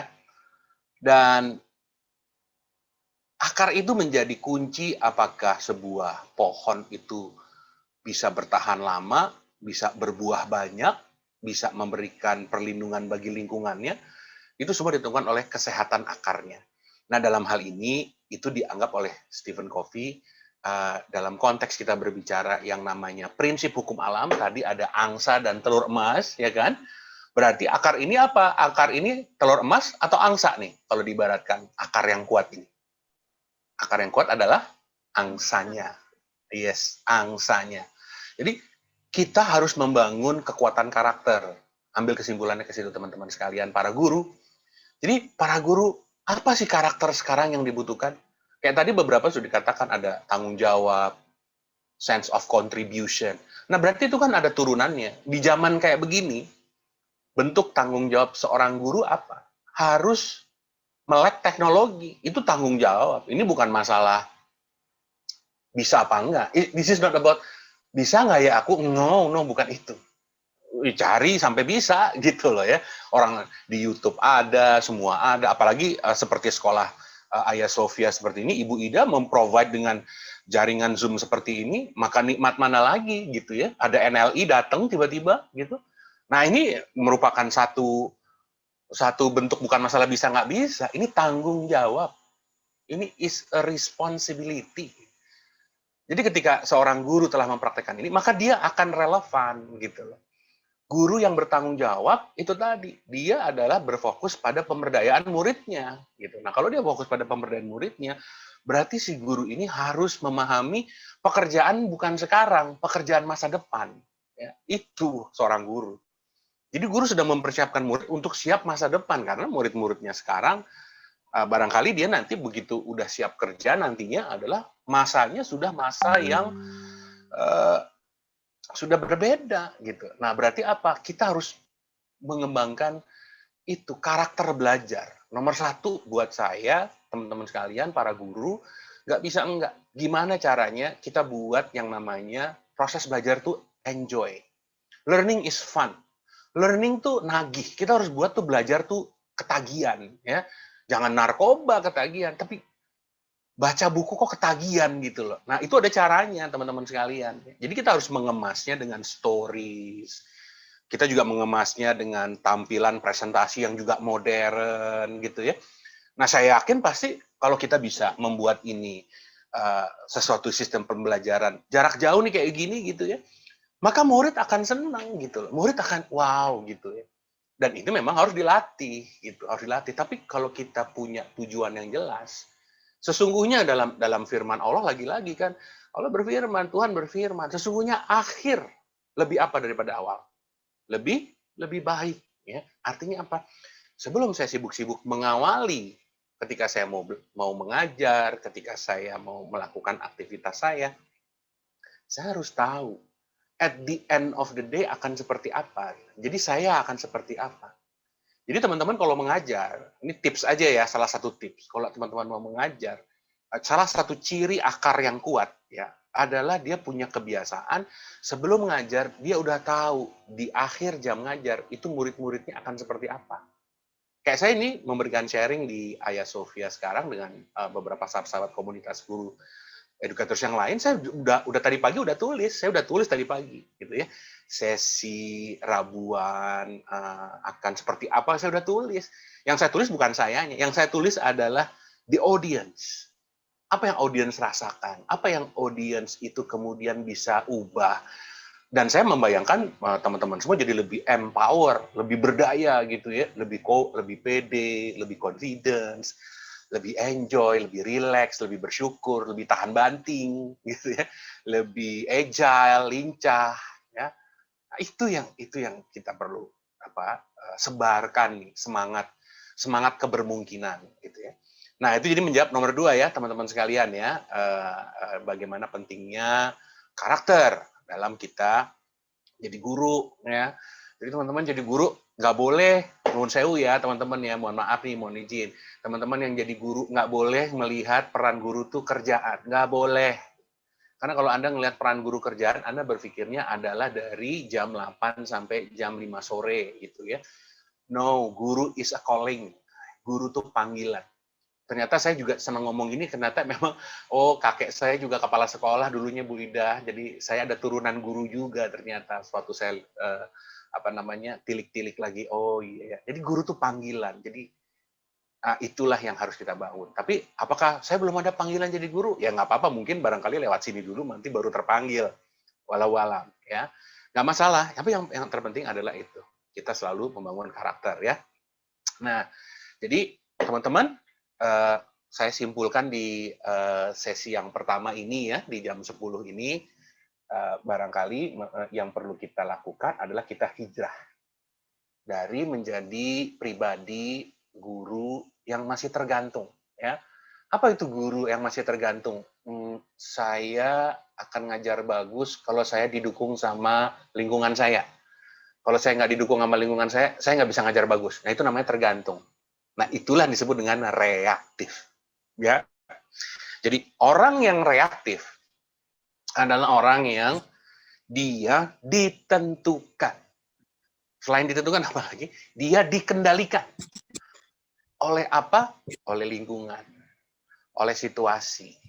Oleh mood-nya dia. Oleh bagaimana orang memperlakukan dia. Oleh bagaimana orang memberikan dia pujian atau enggak. Gitu. Mungkin ditentukan juga oleh tanggal muda sama tanggal 2 beda rasanya. Ya. Nah, jadi kita harus hijrah dari yang tergantung menjadi independen. Ini yang kita sebut proaktif. Ya. Jadi proaktif adalah dia mengambil keputusan. Dia mengambil inisiatif. Dia punya tujuan. Itu proaktif. Kalau reaktif, ini tergantung. Apakah orang reaktif selalu jelek? Enggak juga. Kenapa enggak? Karena tergantung. Kalau orang lain memperlakukan dirinya baik, dia baik gitu. Kalau lingkungan memperlakukan dia itu dengan positif, dia positif. Tapi kalau lingkungan memperlakukan dia jelek, maka dia jelek gitu. Ya, itu reaktif. Jadi fluktuatif, ya. Ketika kita fluktuatif, maka lingkungan kita capek. Lingkungan kita akan males. Karena apa? Berarti kita tidak konsisten. Kalau kita tidak konsisten, maka akan dilihat sebagai ancaman sama otak orang lain. Kalau otak lain atau murid melihat kita sebagai ancaman, maka murid proses belajarnya turun. Perception-nya turun, kognitifnya turun, kreativitasnya nggak keluar. Berarti kita gagal menjalankan peran kita sebagai guru. Berarti sebagai guru penting banget saya hijrah dari yang reaktif menjadi proaktif. Ya, masih nggak kita suka reaktif? Masih, ya. Saya pun juga masih. Tapi kan kita arahnya terus ke arah yang lebih less reaktif, less. Mungkin apa sekarang kalau ada paper, ada paperless gitu ya. Mungkin bukan paperless, tapi less paper gitu. Jadi dari yang reaktif menjadi less reaktif dan more proaktif. Nah, untuk bisa proaktif, karena ini kunci untuk kita berkolaborasi dengan siapa? Dengan murid, dengan orang tua murid. Itu berkolaborasi, mungkin juga dengan Depdikbud, ya, gitulah pokoknya pendidikan ya, Depdikbud, atau dengan industri, ya, dan sebagainya. Nah, itu kita harus proaktif. Nah, ini nanti perannya Bu Ida nanti ya membangun. Nah, ini udah dengan NLI ya, kita sudah berkolaborasi dengan NLI menciptakan gerakan-gerakan guru yang proaktif gitu kan. Nah, jadi teman-teman, inilah yang kita sebut dengan 7 kebiasaan apa saja. Jadi 1, ini paling fondasi nih. Jadi kita menjadi proaktif. Agar dari reaktif menjadi proaktif, kita harus jadi proaktif, punya tujuan, dan bisa menetapkan prioritas. Nah, ini nggak semuanya bisa kita langsung berikan sekarang, nggak cukup. Ya, kita sekarang paling cuma sampai nomor 1 dulu deh. Ini dulu nih yang kita akan fokuskan. Ya, perjalanan kita habis itu kalau sudah mandiri apa? Artinya saya sudah bisa dipercaya. Kenapa kok saya bisa dipercaya? Apa yang membuat saya bisa dipercaya? Karena saya bisa mengelola prioritas. Berarti kalau saya bisa mengelola prioritas, berarti saya tahu kapasitas saya. Berarti saya tidak over promise. Nah, kalau saya over promise, jadi saya PHP, pemberi harapan palsu. Itu bikin saya nggak dipercaya. Kalau saya nggak dipercaya, kredibilitas saya turun. Kredibilitas saya turun, telur emas saya nggak jalan. Pasti. Nah, apa yang membuat saya bisa mengelola prioritas? Karena saya sudah tahu tujuan terpenting saya. Ya, gimana saya bisa bikin prioritas kalau saya nggak tahu tujuan terpenting saya? Nomor 2. Nah, contoh misalnya, teman-teman datang ke di sebuah tempat ada satpam. Pak Satpam, numpang tanya nih Pak, iya gimana? Saya harus ke kanan atau ke kiri nih Pak? Ibu, Bapak mau kemana? Nggak tahu Pak. Ya percuma ya. Nggak ada yang bisa membantu kita untuk menentukan ke kanan atau ke kiri. Nah, jadi kenapa kita bisa mengelola prioritas? Karena kita udah tahu tujuan kita. Dan apa yang bisa membuat kita tahu tujuan kita? Karena kita menjadi proaktif. Ya. Orang reaktif punya tujuan nggak? Nggak punya lah. Orang reaktif itu tergantung. Ya. Tergantung keadaan gitu. Tapi kalau orang proaktif adalah dia mempengaruhi keadaan, ya.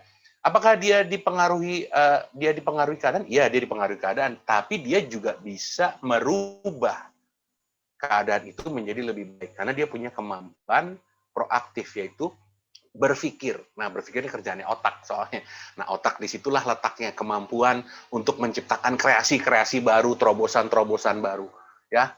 Jadi saya barusan aja kemarin lihat ada film di Netflix bagus banget. Jadi Boy Who Win gitu ya di Afrika. Jadi tiba-tiba Afrika tuh mengalami kekeringan, ya, airnya hanya ada di dalam sumur. Tetapi karena dia belajar ya dari perpustakaan, padahal dia nggak punya duit, murid anak-anak ini nggak punya duit, nggak boleh belajar, diusir dari kelasnya.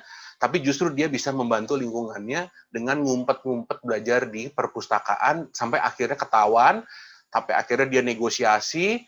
Itu filmnya adalah The Boy Who Win gitu. Saya lupa gitu ya. Nanti kalau sempat saya nanti WA deh ya ke Bu Ida. Itu film bagus banget. Menunjukkan betapa the power of education ya kepada pemberdayaan sebuah daerah, dan itu true story. Jadi itu teman-teman sekalian ya, selanjutnya nanti ini kita bahas di next-nya ya. Seperti itu. Bu Ida, barangkali itu dulu, kita mungkin perlu tanya jawab Bu Ida kayaknya Ya, silakan yuk dengan sahabat-sahabat. banyak sekali materi loh yang sudah disampaikan, apa nggak ini nih apa namanya hot kepalanya. Silahkan Gimana? kita bisa, ya boleh diskusi dulu. Silahkan kalau ada yang ingin jadi pertanyaan, boleh diwakili open mic. sama Bu Ida juga boleh ya, diwakili Bu Ida barangkali ya. Atau di chat juga boleh. Nah sebelumnya nih Coach Roy, saya pengen menyapa lagi nih sahabat-sahabat guru semuanya. Coba nih masih konsentrasi atau tidak? Bagaimana kondisinya sahabat-sahabat semuanya? Asik. Iya. Alhamdulillah. Coba reactionnya dong, jangan-jangan ini cuma dibuka doang, patutnya pada kemana? Coba kasih reaction dong buat NLI. Oh terima kasih Adisya. Siapa lagi nih? Terima kasih Mbak Neneng, Niko, Irwan. Wah oke, ini hidup berarti. Iya. Alhamdulillah. Oke, gimana? Ada yang mau nanya nggak? Santai aja, ya kan? Mungkin mau curhat-curhat barangkali. Mau apa, ini gimana nih, saya pingin begini kok, saya belum begini, gimana ya? Saya bisa bantu insya Allah dari materinya. Ya, Silahkan, Mas Endang, monggo. ya, terima kasih. Assalamualaikum warahmatullahi wabarakatuh. Waalaikumsalam warahmatullahi wabarakatuh. Ya, saya mau bertanya, ada 2 pertanyaan nih ya. Ya. Yang pertama, guru kan selain mengajar gitu ya, mengajar anak-anak juga wajib tadi belajar. Itu wajib belajarnya juga. Nah, keseimbangannya seperti apa antara guru wajib belajar dan juga dia kewajiban mengajar? Itu yang pertama. Kemudian yang kedua, insya Allah kita sedang bertumbuh nih ya, khususnya di Ayasofya, guru-guru sedang bertumbuh. Ya. Gitu. Bagaimana menjaga konsistensi bertumbuh itu, ya ada hal-hal yang mengganggu tadi dalam pikiran dan apalah banyak gitu ya, menjaga konsistensi bertumbuh itu Coach Roy pertanyaannya. Terima kasih. Terima kasih Mas Endang. Pertanyaannya ada 2, 1 menyeimbangkan antara ngajar sama belajar, yang kedua gimana bikin konsisten bertumbuh ya. Ya, yang pertama menyeimbangkan antara belajar dan ngajar, nomor 1 nerima dulu. Itu penting banget ya. Jadi sikap menerima Mas Endang dan teman-teman semua. Maksudnya gimana? Merangkul. Jadi saya betul-betul melihat peran saya itu bagus enggaknya saya ngajar, menikmati enggaknya saya ngajar, itu karena saya belajar. Ya, itu dulu nomor 1. Coba aja nanti Mas Endang rasakan gitu ya, misalnya 3 hari aja Mas Endang nggak pernah baca buku, 3 hari aja, itu rasanya beda ya. Karena otak itu membutuhkan yang namanya asupan paradigma-paradigma yang memperkuat sirkuit-sirkuit yang penting. Nah tentu kita pilih-pilih ya, kita belajar apa. Nah, sebaiknya ambillah belajar atau topik-topik yang memang satu ya, gini rasanya. 1, Anda ngomongin topik itu aja exciting. Nah, cari topik apa itu. Kalau kayak saya nih ya, neuroscience dan leadership. Begitu ngomong neuro leadership, itu nggak tahu mata saya berbinar-binar, otak saya berpendar-pendar, dan saya yang tadinya letoy jadi exciting. Itu saya gitu ya. Nah, Mas Endang dan teman-teman bisa cari apa yang ketika saya ngomongin topik itu, saya berbinar-binar. Itu 1. Kedua, kaitin topik itu dengan sesuatu yang memberikan added value. Ya, jadi ketika saya belajar neuro leadership, kalau saya nih ada nilai tambahnya nggak buat lingkungan? Oh ternyata ada, gitu ya. Apa adanya? Oh ternyata orang jadi semakin melihat saya bukan ancaman. Oh alhamdulillah. Oh ternyata di lingkungan saya banyak orang yang terbantu dengan menggunakan ilmu neuro leadership. Oh ternyata ada yang sampai hubungan dengan istri yang jauh jadi baik, hubungan dengan ibunya jadi baik. Jadi saya kaitin. Jadi saya mengkaitkan kesukaan saya dengan dampak sosial. Wah itu akan sangat luar biasa. Nah, dalam konteks kita guru, berarti Mas Endang dan teman-teman sahabat edukator, Anda harus menemukan. Kalau Anda nggak bisa menemukan, berarti Anda bukan guru, dan nggak apa-apa untuk pindah dari profesi guru. Itu lebih baik. Ya, daripada Anda terpaksa jadi guru, itu akan membuat semuanya jadi loose-loose. ya. Satu, Andanya juga nggak happy. Kalau Anda nggak happy berarti bikin murid juga jadi bete. Murid jadi bete, bawa energi negatif ke rumah orang tuanya, lingkungannya, dan segala macam. Itu namanya bukan. Nah, makanya di dalam kita menjadi orang proaktif, kita nggak pamali mengatakan tidak, gitu. Tapi tidak kita tuh betul-betul bertanggung jawab. Jadi proaktif itu bertanggung jawab ya, Mas Endang ya. Jadi kita adalah bertanggung jawab menjalani profesi kita. Nah, kalau kita bertanggung jawab menjalani profesi kita, berarti itu satu, kita menikmatinya, cari topik apa yang kita nikmati, kaitkan dengan kontribusi kita sebagai guru, dan yang ketiga adalah memberi apa namanya, memberi dampak pada perputaran. Ya kalau kita jadi guru ya berarti menambah murid-murid yang pada datang lah, kira-kira gitu lah ya. Jadi murid-murid yang puas sama saya ngajar, itu makin banyak. Sehingga apa? Sehingga peserta makin banyak. Sehingga sekolah Ayah Sofia juga muridnya makin besar. Sehingga apa? Fundingnya juga makin banyak. Nah itu, jadi kalau kita bisa kaitin tiga itu, belajar mengajar itu menjadi sangat enak ya. Nah yang kedua, Mas Endang, kontinuitas itu bikin disiplin, ya, bikin ritual. Nah, jadi ritualnya apa? Satu, jangan lupa olahraga. Olahraga is the most easy way untuk membuat kita juga terus bersemangat ya. Olahraga nggak usah yang berat-berat, cukup jalan kaki, itu satu ya, jalan kaki dengan tiap hari 30 menit gitu ya. Ya tergantung nanti ada aktivitas. Jadi kurangi naik motor ya, kalau misalnya Mas Endang suka naik motor kemana-mana, kalau bisa jalan-jalan gitu ya, karena itu membantu membuat otak kita menjadi hormon pertumbuhannya, neurotransmitter pertumbuhannya jadi lebih improve. Maka kita jauh lebih konsisten.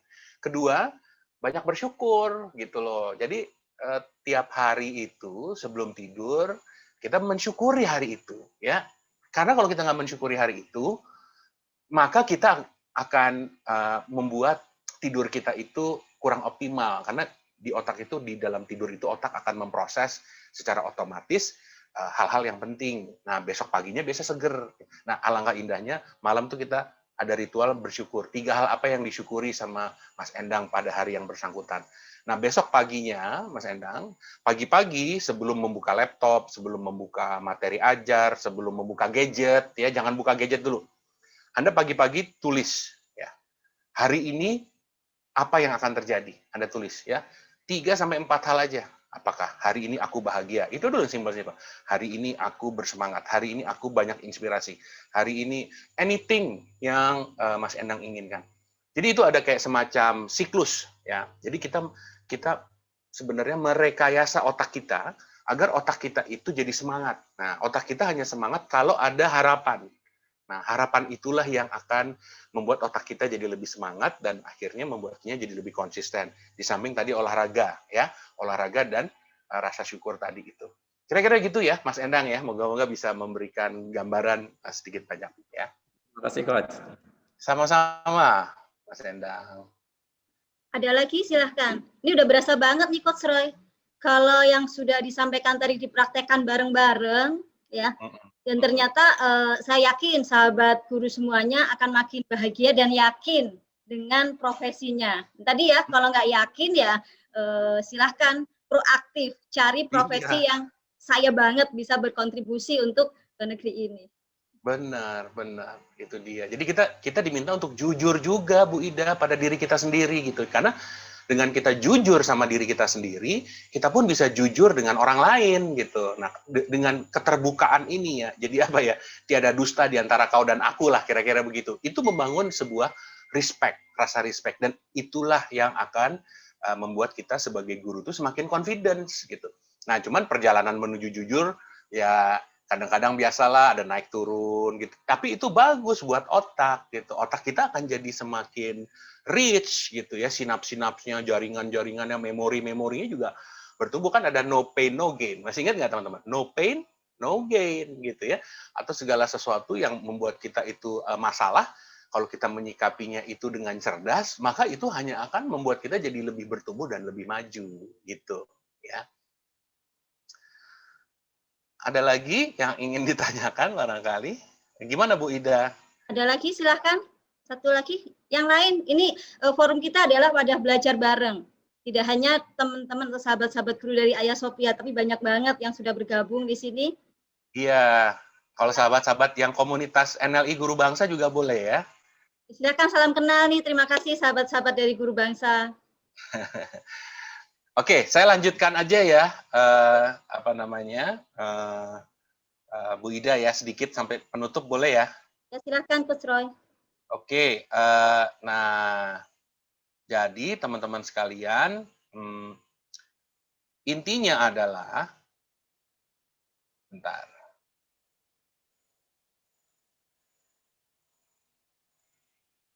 Share screen. Nah, jadi di sini ya. Nah, jadi teman-teman, coba lihat lagi ke notes-nya teman-teman yang ada habit-habit yang masih kurang efektif tuh ya. Nah, jadi what next-nya apa? Apa yang perlu saya stop? Apa yang perlu saya mulai lakukan? Dan apa yang bisa saya lanjutkan? Ya. Nah, jadi catatan tadi barangkali sebagai refleksi awal bagi sahabat-sahabat semua untuk melakukan komparasi ya. Karena tadi bahwa kalau kita nanti masih menulis macam-macam itu ya, nah itu biasanya nggak jauh-jauh dari reaktif biasanya ya. Nah, jadi saya mengajak teman-teman untuk kita hijrah ya sama-sama ya, menjadi proaktif. Berarti ada reaktif, ada proaktif. Nah, saya mau kasih film nih, kayaknya nih bagus juga film ini yang di sini berbicara mengenai kebiasaan satu mengenai orang yang proaktif. Tolong perhatikan filmnya dan saya ingin tanya nanti setelah nonton film ini kepada teman-teman semua, nanti tuliskan di chat ya, apa bedanya proaktif dengan reaktif, kira-kira gitu ya dari film ini. Mari kita lihat. Film yang saya sejak nonton film ini sejak tahun 2005, teman-teman ya. Dan sampai dengan saat ini 15 tahun kemudian selalu menggetarkan hati saya ya. Jadi sedikit cerita mengenai diri saya tahun 2009 kemudian membuat setelah bersama dengan Stephen Covey, saya membuat satu perusahaan namanya Proaktif Insani Mulia ya. Perusahaan itu lebih ingin bergerak, ingin menyebarkan sebuah semangat proaktivitas. Jadi proaktivitas yang memberikan kebermanfaatan ya. Nah, coba sekarang ya, saya sedikit tulis di sini ya. Jadi ada proaktif ya, kalau saya boleh tulis di sini ya. Dan ada reaktif. Nah, ini penting sekali teman-teman untuk lebih mendalami mindset kita ya. Jadi dari film tadi, apa yang dikatakan sama Stephen Covey ya, jadi beliau mengatakan bahwa ketika kalau lagi udara cerah ya, siapa teman-teman di sini yang merasa bahwa ketika udara itu lebih cerah, maka Anda lebih senang.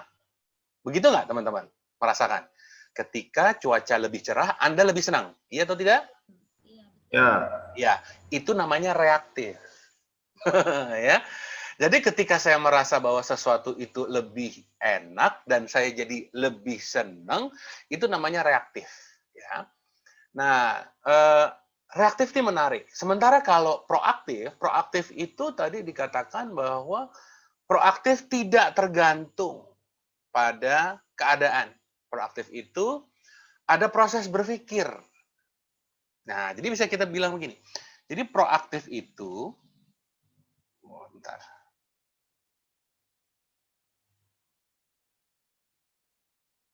Jadi di sini nih. Teknologi. Nah, oke. Jadi proaktif itu sama dengan dia ambil keputusan. Ya. Berarti ada proses berpikir. Kalau reaktif, dia bukan ngambil keputusan, tapi dia sebuah fungsi dari X atau keadaan, ya. Nah, jadi kita bisa lihat dulu nih di sini nih, ya. Perbedaannya sangat mendasar. Jadi proaktif itu dia mengambil keputusan, ada proses berpikir. Sementara reaktif itu merupakan fungsi. Jadi dia tergantung dari X. X itu apa? X ini adalah kita sebut dengan stimulus tadi kan. Ada kata-kata stimulus kan? Apa saja stimulus? Mood, ya kan? cuaca, perlakuan orang lain.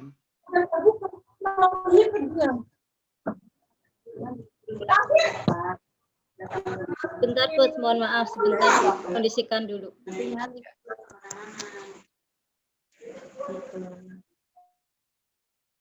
Oke, terima kasih.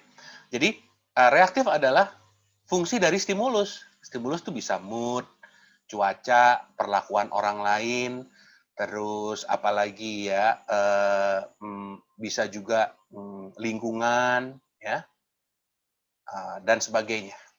Sementara orang proaktif dia mengambil keputusan itu berdasarkan yang disebut dengan value atau disebut dengan apa namanya ya, value atau keyakinan, ya. Nah, jadi kan kalau kita lihat gini kan beda sekali nih proaktif sama reaktif. Proaktif dia mengambil keputusan berdasarkan value, tapi reaktif itu dia adalah tergantung stimulus. Nah, stimulusnya itu bisa moodnya dia, cuaca, perlakuan orang lain, lingkungan, dan sebagainya macam-macam ya stimulus. Bisa dari dalam, bisa dari luar. Nah, pertanyaan saya, apakah orang reaktif selalu jelek? Iya atau tidak jawabannya? Apakah orang reaktif selalu jelek? Iya atau tidak? Boleh di unmute, tapi habis itu mute lagi, mohon maaf. Habis di unmute terus di mute lagi. Apakah orang reaktif selalu jelek? Iya atau tidak? Tidak. Tidak. Ya, Coach. Kenapa tidak? Kenapa tidak? Karena lingkungan belum tentu yang dia keadaannya itu buruk gitu. Iya, jadi stimulusnya kan tergantung stimulus ya, Mas Endang ya. Terima kasih Mas Endang. Jadi gini nih, lihat nih, dia. Ini orang reaktif nih. Nah, ya. Kalau stimulusnya bagus, dia bagus. Kalau stimulusnya jelek, dia jelek. Bagus, jelek. Ya, seperti tadi ya. Nah, lebih jelas ya. Sekarang saya tanya lagi ke Mas Endang deh. Langsung ke Mas Endang aja. Kalau orang reaktif nggak selalu jelek, yes, betul. Nah, sekarang, apakah orang proaktif selalu benar? Iya atau tidak? Orang proaktif selalu benar nggak? Iya. Iya atau tidak? Jadi orang proaktif selalu benar? Belum tentu, ya. Nah, mari kita lihat kenapa. Karena value-nya, keyakinannya bisa salah nggak? Bisa kan ya? Contoh adalah yang ada di KPK, yang ada di tahanan KPK. Menurut teman-teman mereka proaktif nggak? Para koruptor? Proaktif sekali, Coach. Betul. Betul. Menurut Bu Ida itu penjahat-penjahat yang menipu investasi bodong tuh ya, kan banyak yang kena tuh, anggota DPR, artis, banyak kena tuh investasi bodong tuh. Proaktif nggak Bu Ida tuh mereka tuh? Proaktif banget, Coach. Mereka akan melakukan semua hal agar tujuannya tercapai. Iya. Nah, jadi proaktif juga belum tentu benar. Nah, gimana supaya proaktif benar? Pastikan value-nya ini selaras dengan yang tadi kita sebut dengan prinsip atau kita sebut dengan hukum alam. Nah, jadi teman-teman, sahabat-sahabat guru, yang kita pingin teman-teman tuh proaktif, mengambil keputusan. Freedom to choose. Anda punya kebebasan memilih. Anda bebas memilih, tapi jangan lupa bertanggung jawab. Tanggung jawab tuh prinsip. Tanggung jawab itu berlaku universal. Dengan siapapun kita ketika berinteraksi, teman-teman ya, sahabat-sahabat, apakah itu saya berinteraksi dengan seorang yang di atas saya, posisinya di atas saya, apakah saya dengan kolega, apakah saya dengan murid, apakah saya dengan siapapun aja, semua di masyarakat. Kalau saya bertanggung jawab sama orang itu pasti akan lebih percaya nggak sama saya, teman-teman sekalian? Pasti kan? Iya. Pasti. Mau itu orang bule, orang Indonesia, bukan Indonesia, atau apa, asal jangan orang gila ya, wah, itu orang sakit namanya, nggak ada hubungannya. Tetapi siapapun, ketika saya pegang yang namanya prinsip, nilai-nilai prinsip, yaitu tanggung jawab, maka dipastikan saya pasti kepercayaan dari orang kepada saya pasti akan naik. Nah, kalau kepercayaan saya pasti akan naik, berarti semua urusan jadi makin gampang atau makin susah?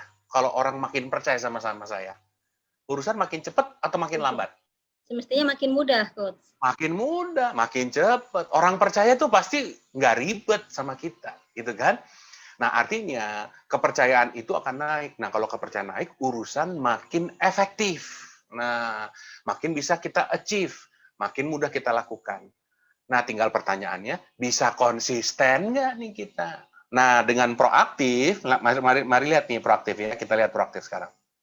Apakah orang proaktif itu emosinya naik turun juga nggak, teman-teman? Orang proaktif bisa marah, gembira, sedih, down, kecewa, semangat, bisa begitu nggak orang proaktif? Bisa.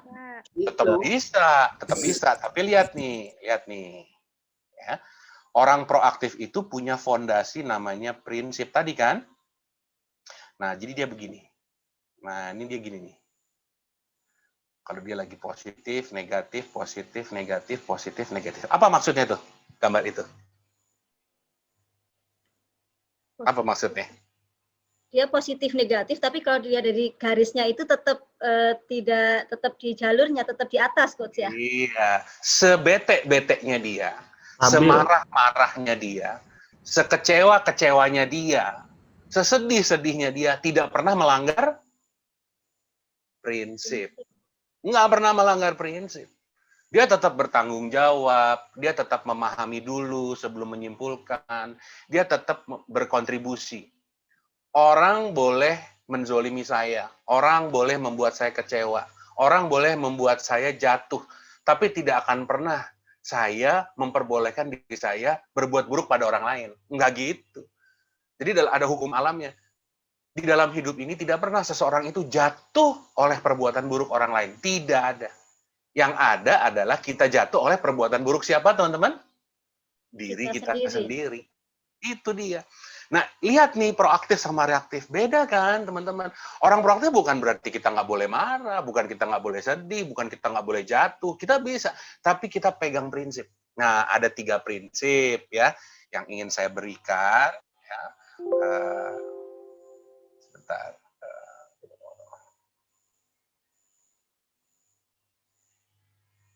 Nah, ada 3 prinsip yang ingin saya berikan. Ini dia nih.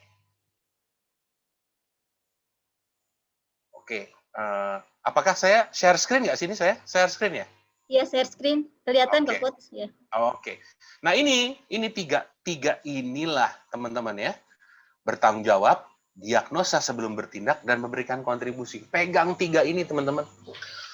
Barangkali Bu Ida, hari ini adalah sebagai foundation, prinsipal untuk kita bangun sikap proaktif. Jadi sekali lagi, proaktif itu artinya saya punya kebebasan memilih, saya bisa mengambil keputusan. Bukan karena lingkungan saya, tetapi karena apa?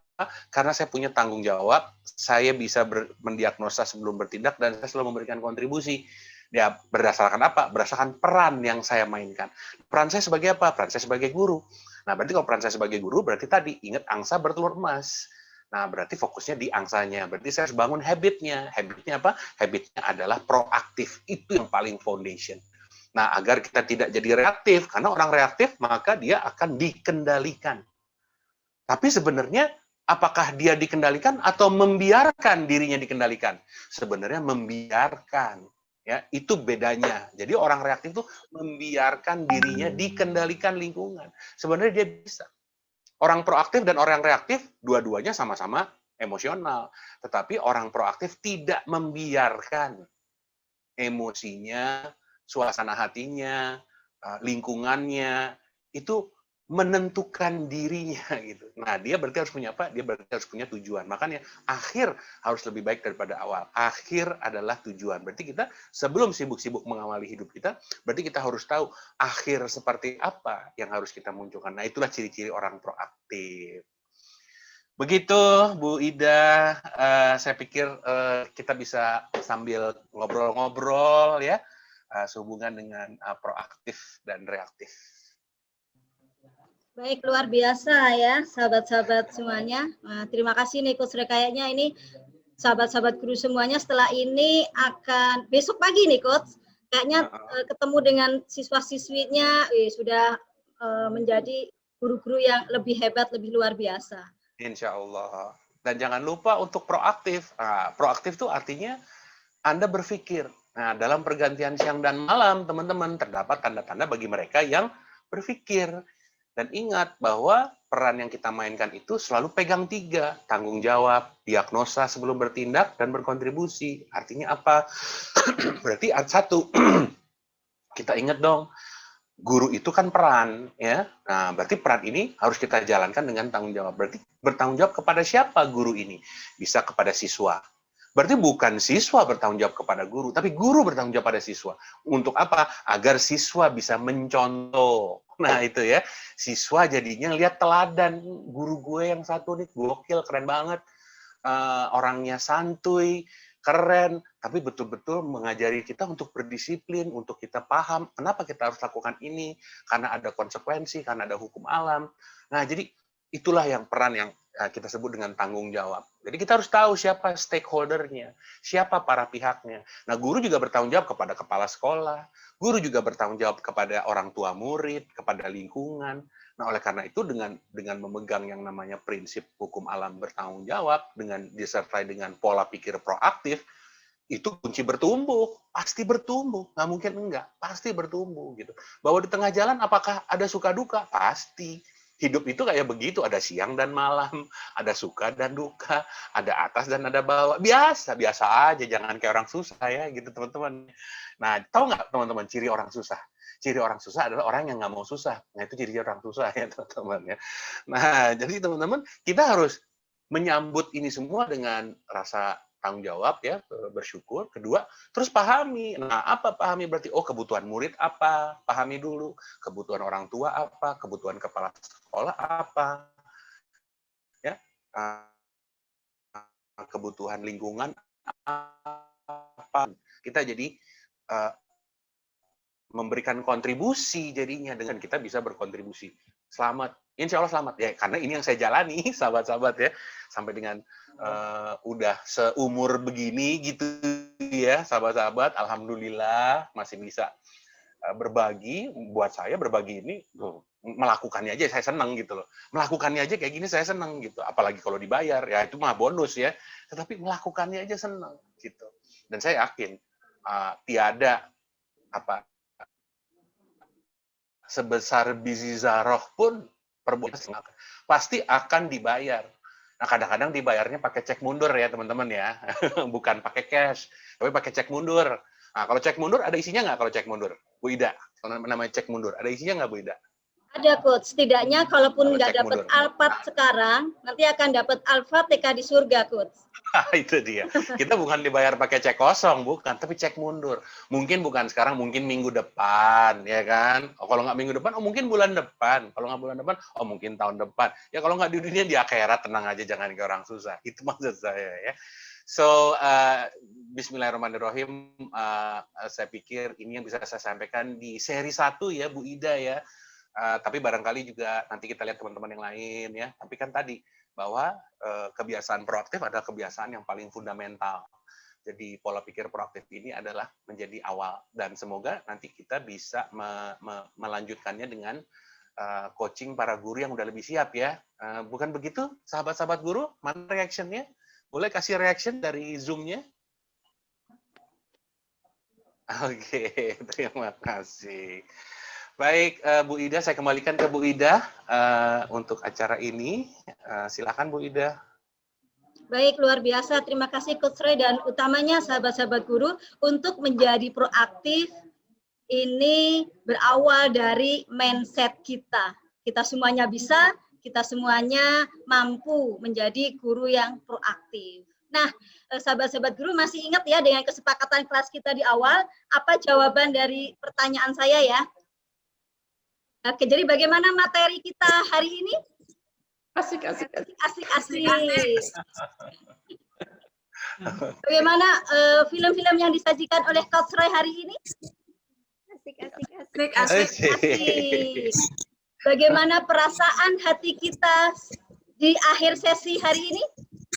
Asik. Oke, luar biasa. Sekarang kita kasih reaksi untuk diri kita dengan hapus tangan bersama.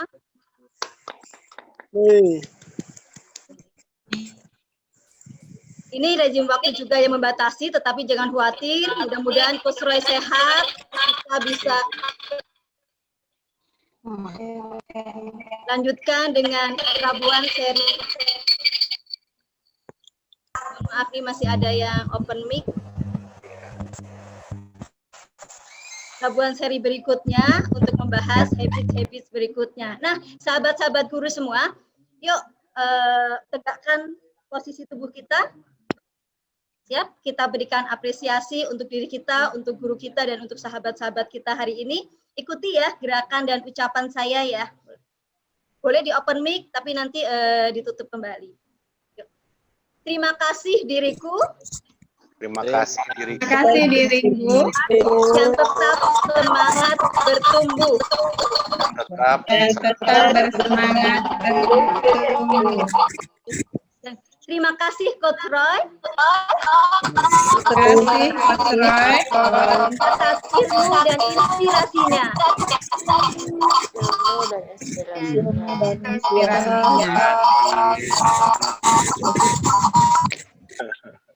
Alhamdulillah. Terima Ya, kasih dan- sahabat-sahabat.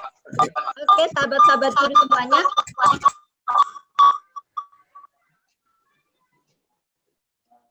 Forum kita hari ini tidak akan berasa tanpa kebersamaan kita. Jadi yang terakhir, terima kasih sahabat-sahabat semua Terima kasih sahabat-sahabat semua yang telah menjadi teman bertumbuhku. yang telah menjadi teman menjadi teman bertumbuh. Baik, sekali lagi terima kasih atas kebersamaan. Mudah-mudahan materi hari ini bisa berdampak pada diri kita, dan insya Allah kalau ini berdampak pada sosok guru, maka dampaknya juga akan untuk generasi dan untuk negeri kita. Terima kasih Amin. Coach Roy. Amin. Saya mohon maaf. Terima kasih Coach Roy. Sama-sama.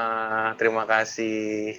Sukses buat Bu Ida, buat Ayah Sofia, buat guru-guru semua, buat sahabat-sahabat NLI semua. Mohon maaf lahir batin. Assalamualaikum warahmatullahi wabarakatuh. Waalaikumsalam warahmatullahi wabarakatuh, dan sahabat-sahabat semuanya. Ya.